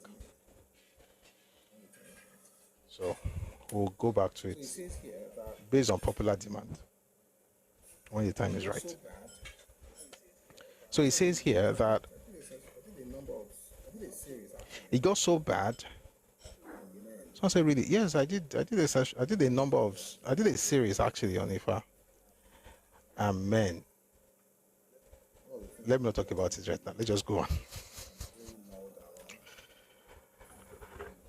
One of the things about our people is you can be very loud and wrong. And when you hear a person who is right, regardless of where they're getting their stuff from, regardless of the study, regardless of the rigor, you just go and say, he's a lie. Then they start cursing you. Which cannot work, by the way, because I want to get the bag by naturally, normally. So, but then there's a lot to learn. Let's get back to this one. It got so bad that the new was almost swallowing the old up, tilting towards the total displacement of African culture. Please, how can I get the series on Ifa? It's unavailable intentionally. I'm going to do a new one. That was before I came up with the format we use right now. I used to allow people to come up. So some people will come, they'll speak, somebody will say something, and then. But we have a new format, so don't worry. We're going to do another one. But I'm not doing it as an Ifa priest. I'm not an Ifa priest though, and I don't talk about the sacred aspect of that faith. I talk about the intellectual bit, the philosophical perspective. That's what I studied, and that's one of the things I studied, and that's what I know. The spiritual sacred one belongs to the priests of Ifa. So when the time comes, we'll have that session. It got so bad that the new back to this one. We're almost done for today. We'll bring people up very soon. It got so bad that the new was almost swallowing the old up, tilting towards the total displacement of African culture. The African converts themselves blatantly aided the missionaries, who termed many aspects of African culture as inferior and barbaric. Before the very eyes of these converts were images and shrines of Orisha destroyed, and many songs and dances tagged as primitive. These African Christians thus became double-edged crusaders of a new culture and despisers of the old. These and other cultural collisions led to a period of protest by a few who found the tension unbearable. This was expressed in what is termed cultural nationalism, a movement between the late 1880s and the First World War that aimed at rewriting Christianity into Yoruba culture and history. This is what our session will be about on Monday. Cultural nationalism. Some of the people that pushed back against this thing that was being done with the influence of, missionaries were Christians who felt that just because I am a Christian does not mean that I should throw away the culture. Interestingly, the cultural nationalism that began in the late 19th century was what eventually birthed the movement for independence that we eventually now got in the early 20th century. So while you have this pushback, so you have the tension clearly. On one hand, you have the traditional guys, you have the Christian converts. Then you start having protests amongst them. So you start having issues among them and clashes amongst them. After a while, the people in the Christian side began to now have protests against the establishment to say, yes, we don't want to do the religion of these traditional people, but we are still Yoruba with them.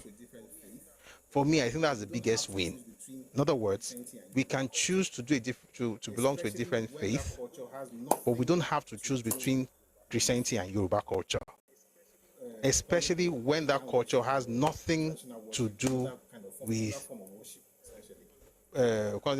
pagan worship or traditional worship or another form of worship, essentially. According to, so I'm going to highlight this because it was what I want to talk about on. Where's my highlighter? We're going to spend some time on this on Monday, and we'll see how the movement started by Yoruba Christians in the church against those who are trying to make them Oyinbo because they are Christians eventually led to what became political nationalism. According to Peel, this term first occurred in J.F. Ajayi's seminal article. I think I should read this article, not today. Mark Alojo Monday. Mambo. I'm trying to just note the things I'm going to do so that I don't forget. Okay.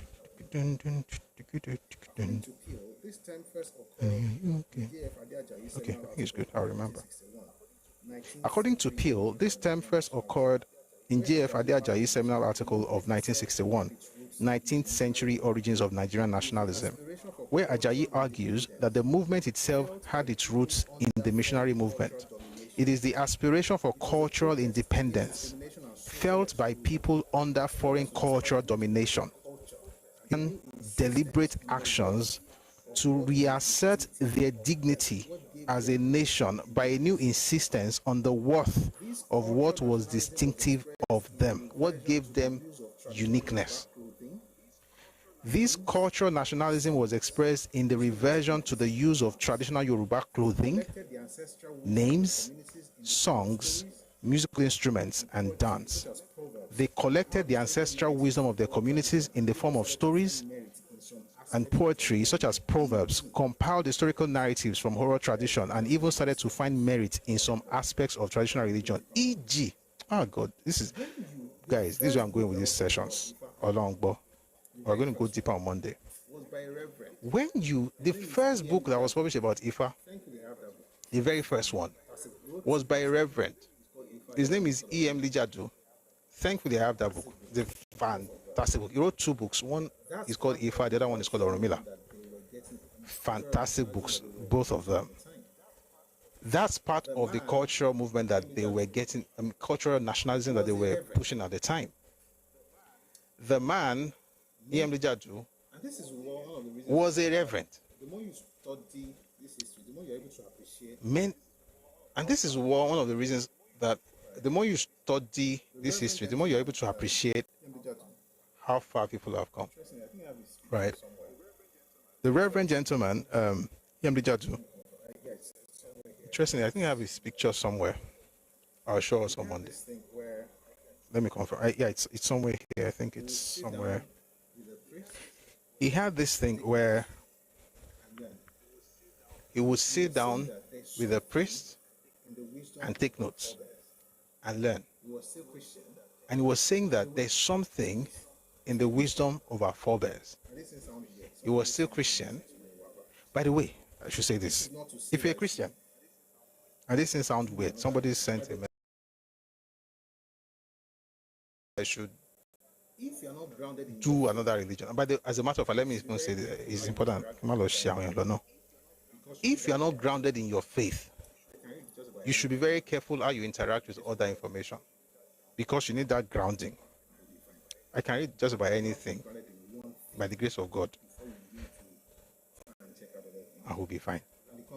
But you have to be grounded in one thing before you begin to try and check out other things.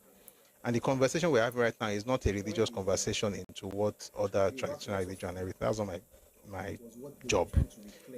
The point is that Yoruba philosophy was what they were trying to reclaim by going against the protocol, so to speak, of the British or the English missionaries, saying that, oh, this is what you must do, this is what you cannot. They started changing their names.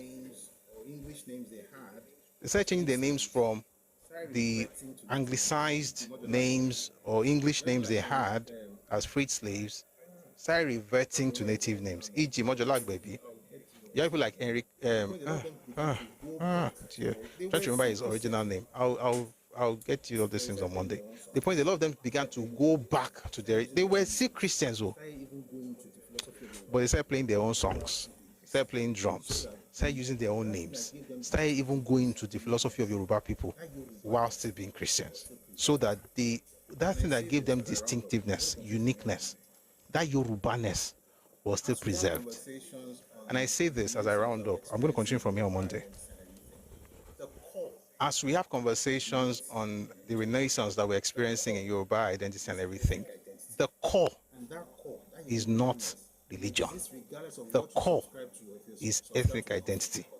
And that core, that your Yorubaness, it exists regardless of what you subscribe to, or if you subscribe to nothing or no one. So whether you're a Christian, Muslim, traditional worshiper, atheist, Buddhist, whatever you are, that Yoruba-ness is constant. And so you have folks who will have it. When you have people like, I mentioned Tokwela a lot because she's a very good example of this. When you hear Toman Korin, and Tomama Kiolodumare, it's coming from somewhere. You will not find that in the English church. But those are people who have found a way to say, okay, and by the way, you have it also in Bolare. Bolare was one of the most popular people in the 1980s who gave us Baba Kuishe Baba Olorun Ayeraye Omo Alade Ewura. That thing she was doing, Ogbenu Undia Shola Ajakari Aye, it is from Yoruba. And it is holding on to that actually makes you unique, even as a Christian. And we should not jettison all those things in of Christianity. Because, and I've noticed it, by the way, in some young churches just coming up, where I mentioned earlier, you have CCM. CCM is a kind of genre of music, is a contemporary Christian music, where everything is in a certain way. And so it's good in a way because you look at our worship sometimes, especially for the Pentecostals, and you see some similarities. And this is true. Right now, I could show you services conducted in America, in Australia, in New Zealand, in London, in Lagos, in Ife, in Ibadan, and they all look alike. It was a movement that started in the 70s, and it's cool. The services are almost identical. The way we position us, it's amazing. And I've studied this thing because that's my field. Well, one of my fields. You have that similarity across nations in that particular movement. And it's not like we have a person that's telling all of us to do it too. It's just influence. And our music is about that thing. It's about the same, right? Especially if you were exposed to Hillsong in the late 90s and early 2000s. Hillsong, integrity music, Hosanna music, and it's good. But what is also happening is that there are people who, and they're active, people like Nathaniel Bassi, there are many, to see, where you can have Yoruba. Why do you think your, sorry guys, why do you think your opinion matters? I don't care if you think this is the most healthy or most educating thing you've seen. That's because you were not here to learn in the first place. You only learn when things make you feel comfortable, because we're talking about something that you probably don't. You know what? It doesn't matter, whatever you say. What was I saying? The idea that your culture is still alive and well is not new, and we shouldn't lose what those people did. Now, what they did and how they were able to get themselves back will be the topic on Monday. And the concept, of course, is cultural nationalism. Cultural nationalism. And as a Christian, when you say that, you'll be proud, by the way, you'll be proud of what those people did, and you'll also be challenged. Even if you're not a Christian, you would appreciate what has happened, so that you don't find yourself in the place where you're like, see those Christians, I'm not back in country. I hear a lot, especially on social media, and I just laugh. I'm like, some of the things you are doing right now, you are doing it because of those Christians. Some of the opportunities you have right now, you have it because of those Christians, but you don't know. So we can all insult everybody and say, oh, they are all this, they are all that. And I get where it's coming from, but all of us will learn together and will grow together. Like, but especially as Yoruba people, our job in life, this is my own personal job, and I think it should be the job of everybody. I mean, there are other things that we all have to do, but our primary job as Yoruba people should be to build on the foundations of our fathers, rather than act like they didn't do anything. They will now go back to start again and be fighting over nonsense.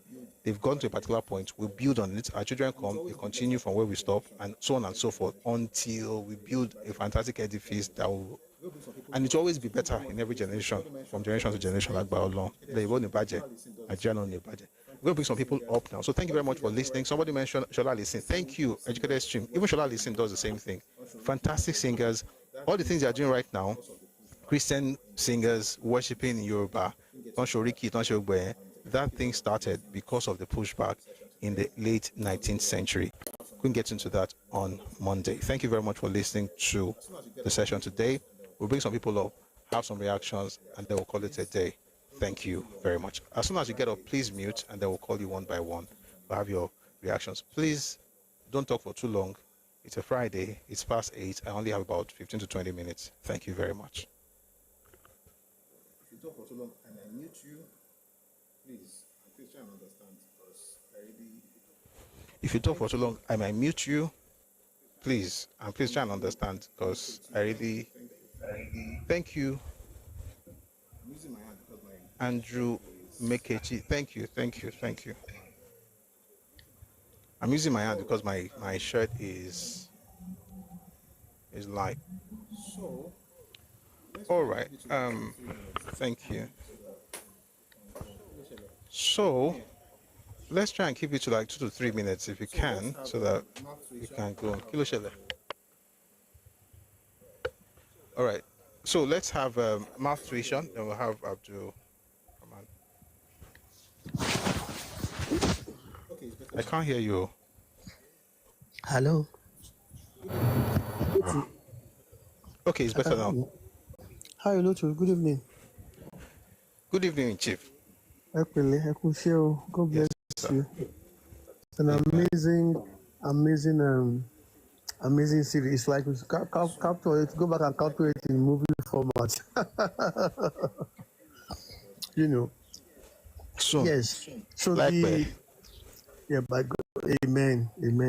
By God's grace. We are grateful for the legacy of Bert Freeman and Ajayi Crowder and Obasodeke, which I think we need to sing more praise of guys like Obasodeke and his chiefs. You know, I think probably because they ran away from war to come and establish Abeokuta. Probably that helped their own mindset. They didn't have a closed mindset. They didn't have that. They were very open, and I think that led the Egbas to be what they were and what they are till today. And is it not interesting that the father of Afrobeat is an Egba man? The father of, and his own ancestor was the father of church music. You know, and Reverend Dotun, who the ICMS church persecuted, you know, because why can't we use our drums? This is what we have. And he was doing a lot of evangelistic outreach in his own generation. And JJ Ransom Kuti. Absolutely, you know, and that's one thing I thank God for Pastor Adeboye. Pastor Adeboye embraced that format. Even Pastor Adeboye himself, he likes singing Oriki, Ewi, and all that in the church, you know. And we now have the bata drums. I don't know whether you remembered some years ago when Daystar, one of the Christmas carols that they brought and I love, thank God for you, my brother. I love the way you use the word that the Oba in Oyo had an orchestra. It is indeed an orchestra, because when you look at the ensemble of the bata drum in his full illustration, it's an orchestra, you know. And guess what? You don't have that anywhere in the world. We are the only ones that have an orchestra of drums, and they all make sense when they go live, you know. So when you play we have to appreciate, celebrate, and then evolve what we have for the next generation. Thank you. I raise my submission.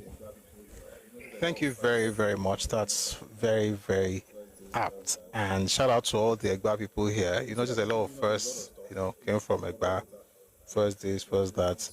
And Ogun State has actually given us a lot of stuff because of Abeokuta and the influence spread. And shout out to all of you guys. I can be claiming Egba because I like your anthem anyway, so that works. And by the way, I think I mentioned the other day that the first that anthem is fantastic. Even the if anthem is even more superior. Well, if you say so. The first record that was ever made by any Nigerian was made by Fela's grandfather, Reverend JJ Ransom Kuti, and it was one of those people who pushed for that cultural nationalism. What I say right now, we'll mention it again on Monday. Cooking Poju is about to acknowledge those who have done great things that we can. Step into their shoes, walk in their shoes comfortably, and maybe even do better than them. I'm sure that's what they would love, right? So thank you very much for that submission. We're going to have Abdurrahman now. Abdurrahman, please keep it short. It's Friday. I'm going to have to run very soon. So yeah, let's have Abdurrahman. Good evening. Good evening, Prof. Evening, sir. Thank you very much, Prof. I saw one video that you posted reading some, what do you call it? It has to do with the Dampara crisis written by Udus, Osman Danfodio University Professor Udus. Yes. Honestly speaking, it's like surprising me with a big gift on my birthday or something like that. Wow. I swear to God, I don't know how to thank you, but I know how to appreciate you by asking God, who knows your desire best, to grant you your wishes. Amen. And elevate you. Amen. And to help you in your chosen field to leave a living legacy that your name will never be forgotten. Amen. You don't know what it means to people like us, because you have a platform that has a very wide coverage, except those that are not ready to hear what they don't want to hear or to learn things that they don't know. But anyone that wants to learn, it doesn't matter whether he agrees with you in totality, partly, or not at all. like me, I'm here not to, in order to, I mean, I'm not here in order to agree with you. No, but I'm here because I want to learn. And I have been learning. Thank you very much for that. May God help you. It means a lot. But the excerpt from that, is it journal book, or how can I call it? It was a seminar, a lecture. But did you get the book itself? No, I have never seen it. No, so if you want that document, you find it on Radio Me Global on Telegram. You can download the book itself. I keep telling you I don't know how to do that Telegram. But since you said I should be quick, I'll explain later. According to what I heard you reading, there are certain areas that I want you to focus more. Where he says that crisis has been there since, is it 19 something or 1889 something like that, I can't remember. Yes, it's true, but it is dated hundreds of years, not even that time. That is why Sheikh Usman bin Fodi wrote a book on how to find a solution between herders, farmers clashes. You understand? But where I want you to focus more is when the producer or producers of this series called Bandits decided to carve out this terrorist from that herders that used to destroy people's farms. You understand? That is why I want you to focus more. Because you said, according to what you read, that crisis began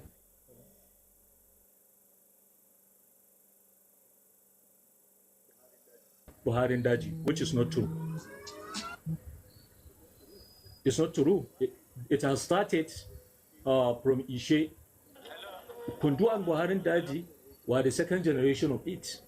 They were lieutenant to Buhari Daji. The reason why I'm saying I want you to focus more on that is because of two things. Number one, to make the history clear. You understand? To all those that want to know the real truth about it. For those that are bigots, I'm not talking about them. Their hearts are already poisoned. The second part of it that I want you to focus more, I believe it will go to the ear of someone that is close to power. For example, President may be caged by some people that have interest in that crisis. He may not be briefed adequately. I'm just giving you an example. I'm not saying that he's not in the know.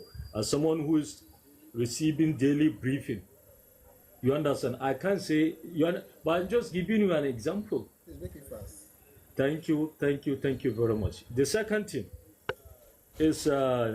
please make it fast. I heard you... Okay. You are talking about, what do you call it? Jew, Zionists, Abraham, and all of that. There's one thing that I want people to know. I don't know why most of African tribes, major ones, are claiming to come from the Middle East. I don't know why. Because what I do know, intellectually speaking, there are three ways that the historians agree that a certain race or tribe can be categorized into. I mean, to know their level of civilization or whatever. Number one, a race or tribe that God sent a prophet among them or to them. The second way, when the tribe, its language is not only for communicating, but they know or invented a way of writing, reading and writing. That's the second way of categorizing the level of tribe civilization. The third one is through a warrior. Okay, let me give you one example of this South Africa, Shaka the Zulu. Shaka was a great hero, warrior, that changed the course of history of his tribe for good. You understand? As even the British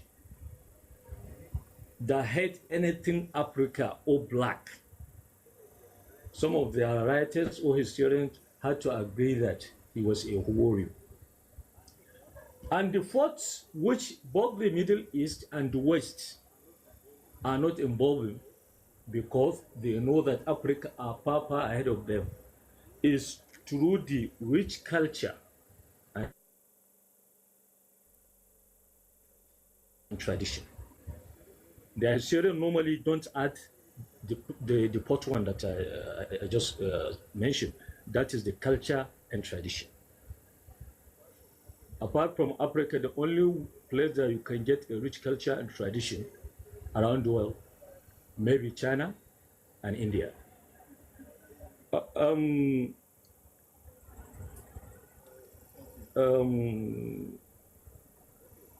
Okay, let me stop here, but I want to throw this discussion to Prof. Why is it that most of tribes in Africa are claiming to come from the Middle East? Why? Is it because of the imposition of Islam, Christianity and Islam? You said? That's why. That's why. So for everybody, it's because of the faith. But for Christians who say that it's because of ignorance. Because as a Christian, and I said this the other day, you don't even have to be from Israel to be connected to Abraham in the sense of the gospel of Christ. So for instance, if you read Galatians chapter 3, Paul mentions that there isn't that Jew nor Greek, no slave nor free. He says we are all one in Christ, and he says we are Abraham's seed through Christ. And he called Abraham, he says it's according to seed, not seeds. So if it's seed, it's through Christ, not through genealogies and saying this begat this. Like, you can connect to Abraham's blessings if you're a Christian and you understand what I mean. Because you are a Christian, because you belong to Christ, therefore you qualify for the blessing. You don't need anything to do with changing your ethnicity to become Israel. But for the most part, I think it's ignorance and inferiority complex, where you want to be someone else. I totally agree with you. I totally agree with you. You know why I said I agree with you? Take Hausaland, for example. Hausaland, depending on the resource that you have, you understand. But one thing that is clear, a Hausa people have a history of thousands of years. Even absolutely. In fact, if you go to like northern Nigeria, take the northern Nigeria for example, the Hausa people only care about two tribes. They agree that they have a very, very rich history. That is Nok from southern Kaduna and Bai, that is Gwari. You understand? But all this Kanem Borno Empire is just 1,000 years and maybe 10 or 15 years, which is nothing and absolutely nothing compared to the history of Hausa in this part of the world. You understand? And Hausa doesn't need to associate with Middle East in any way. Absolutely. This is religion. Absolutely. You are worshiping God. Yes, we must love the Prophet Muhammad. He was the messenger. And then we must accept the fact that Arab God favored them. You understand, by having a prophet among them. You understand? All these are facts. But let me tell you one thing.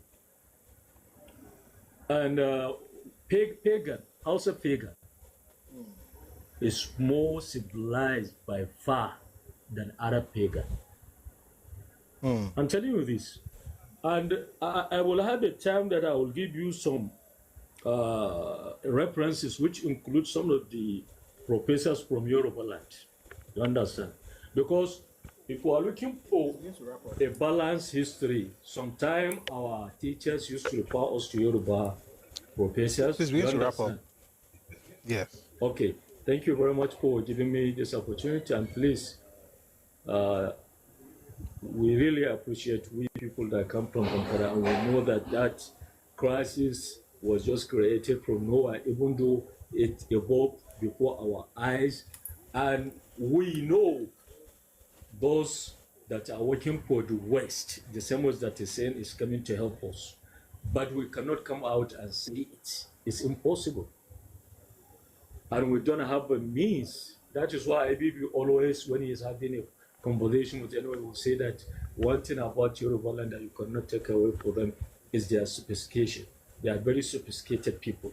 I don't know whether he's saying that out of admiration or out of anger that movement that forced him to step aside was led by the West or whatever, but you cannot take that away from him. He always said he liked the sophistication of Yoruba people. So we know what it means for you to help us to enlighten the world about it.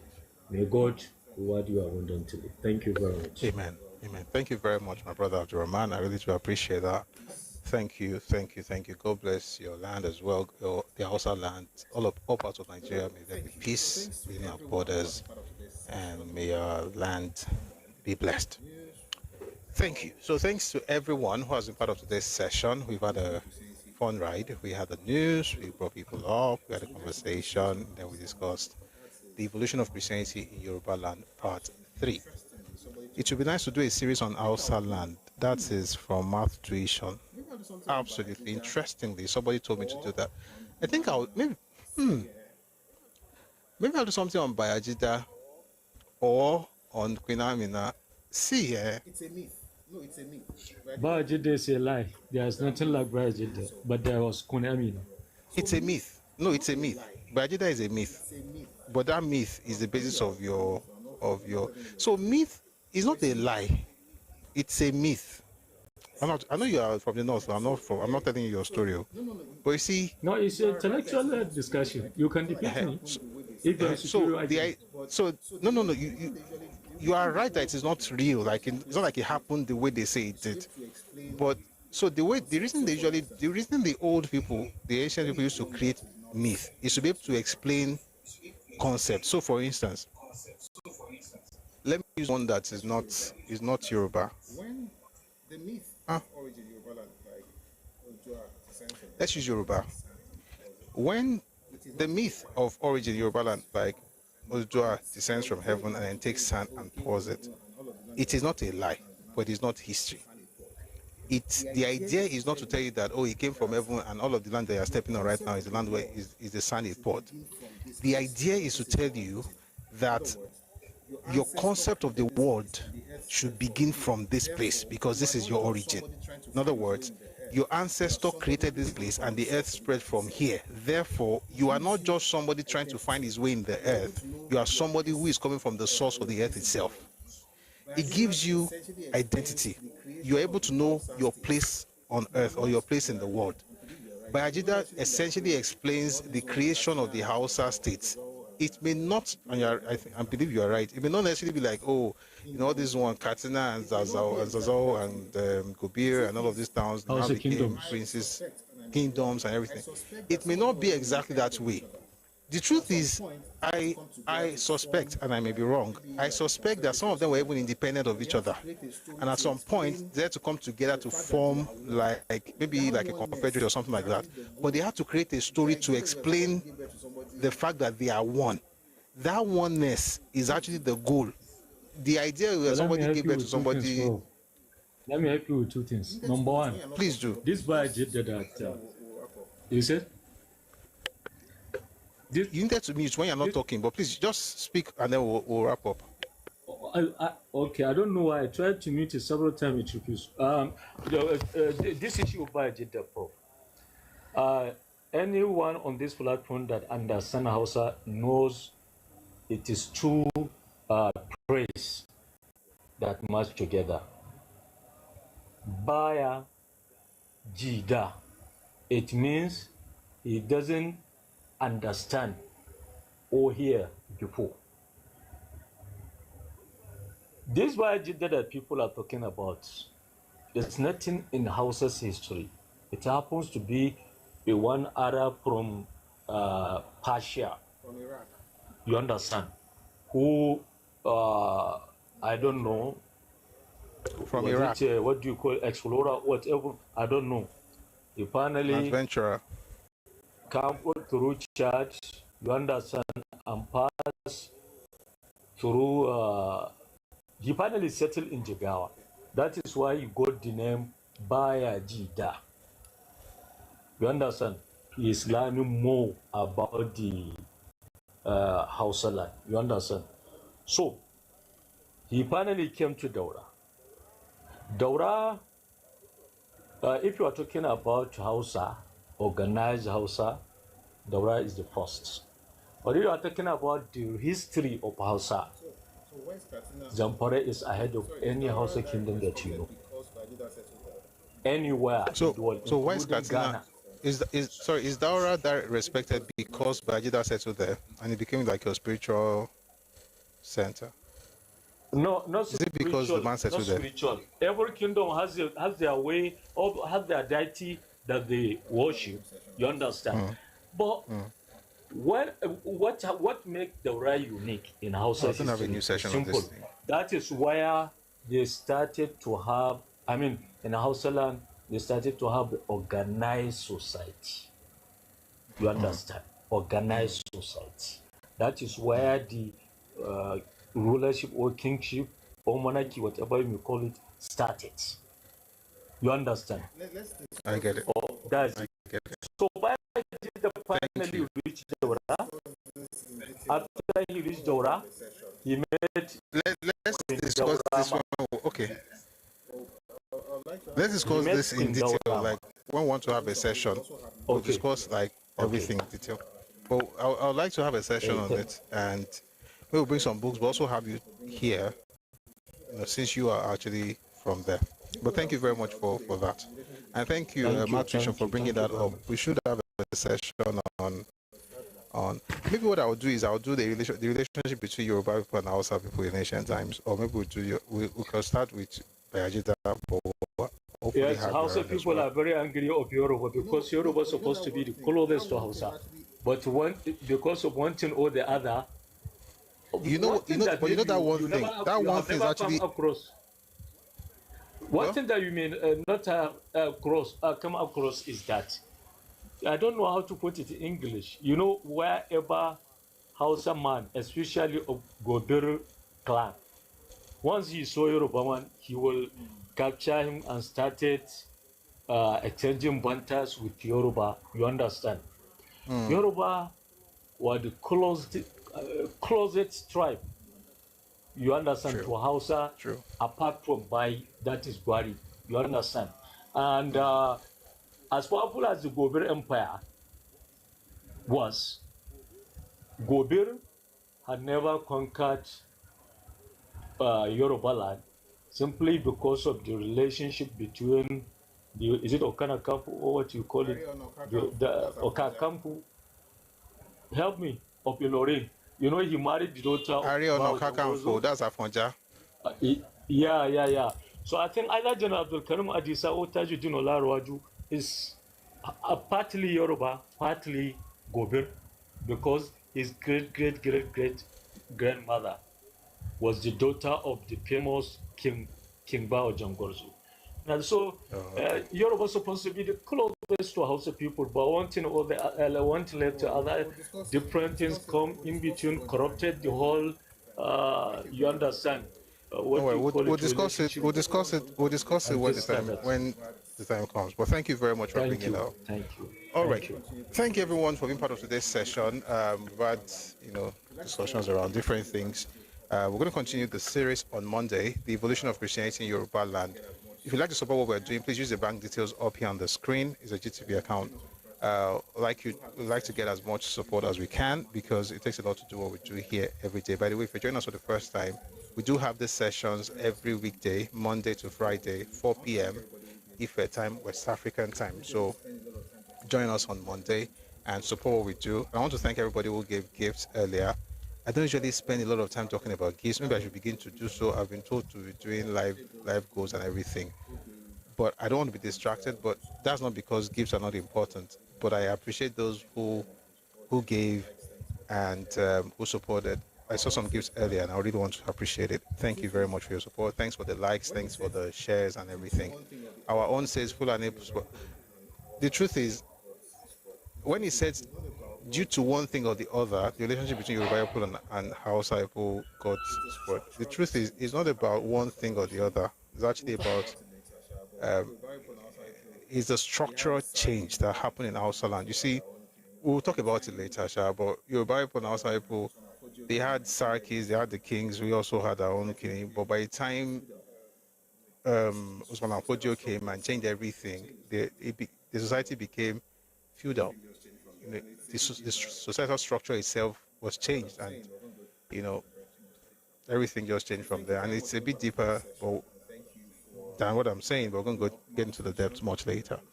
So thank you very much for being part of today's session, and thank you for coming up, Math Tuition, Abdurrahman, and also Adekomi came up earlier. Thank everybody for coming, and thank you, HRH, for moderating the comment section. We've got 6.1k likes on TikTok today. That's quite low, so I hope that on Monday we are going to push it up. But thanks for the 6k likes, regardless. I really do appreciate it. All right, we're going to listen to our anthems before we go. We have the Nigerian anthem and also the Yoruba anthem. So again, sing along if you know. If you don't know the lyrics, kindly learn the lyrics and let's be patriotic together. All right, here's the Nigerian anthem. God bless Nigeria.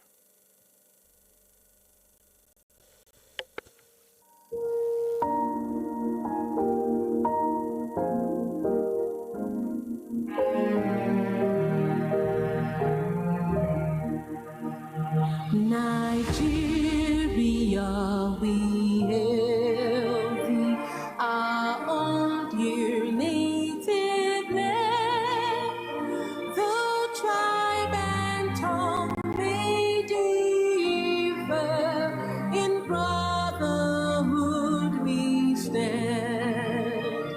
Nigerians all are proud to serve our sovereign motherland.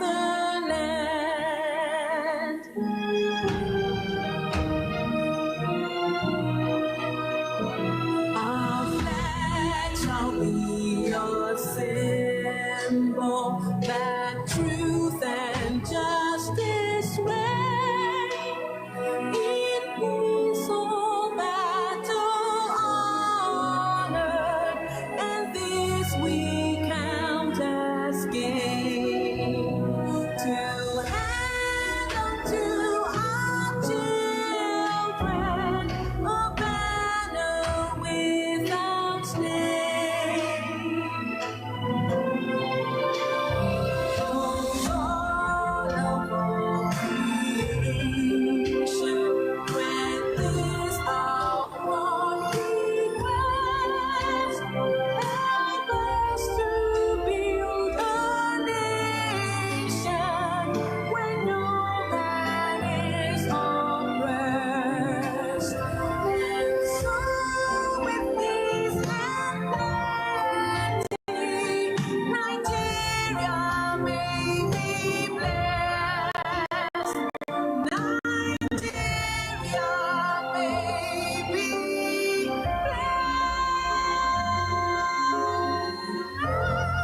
ìṣọ̀kan àtòmìnira ni ẹ jẹ́ ká máa lépa tẹ̀síwájú fọ̀pọ̀ ire àtòhun tó dára.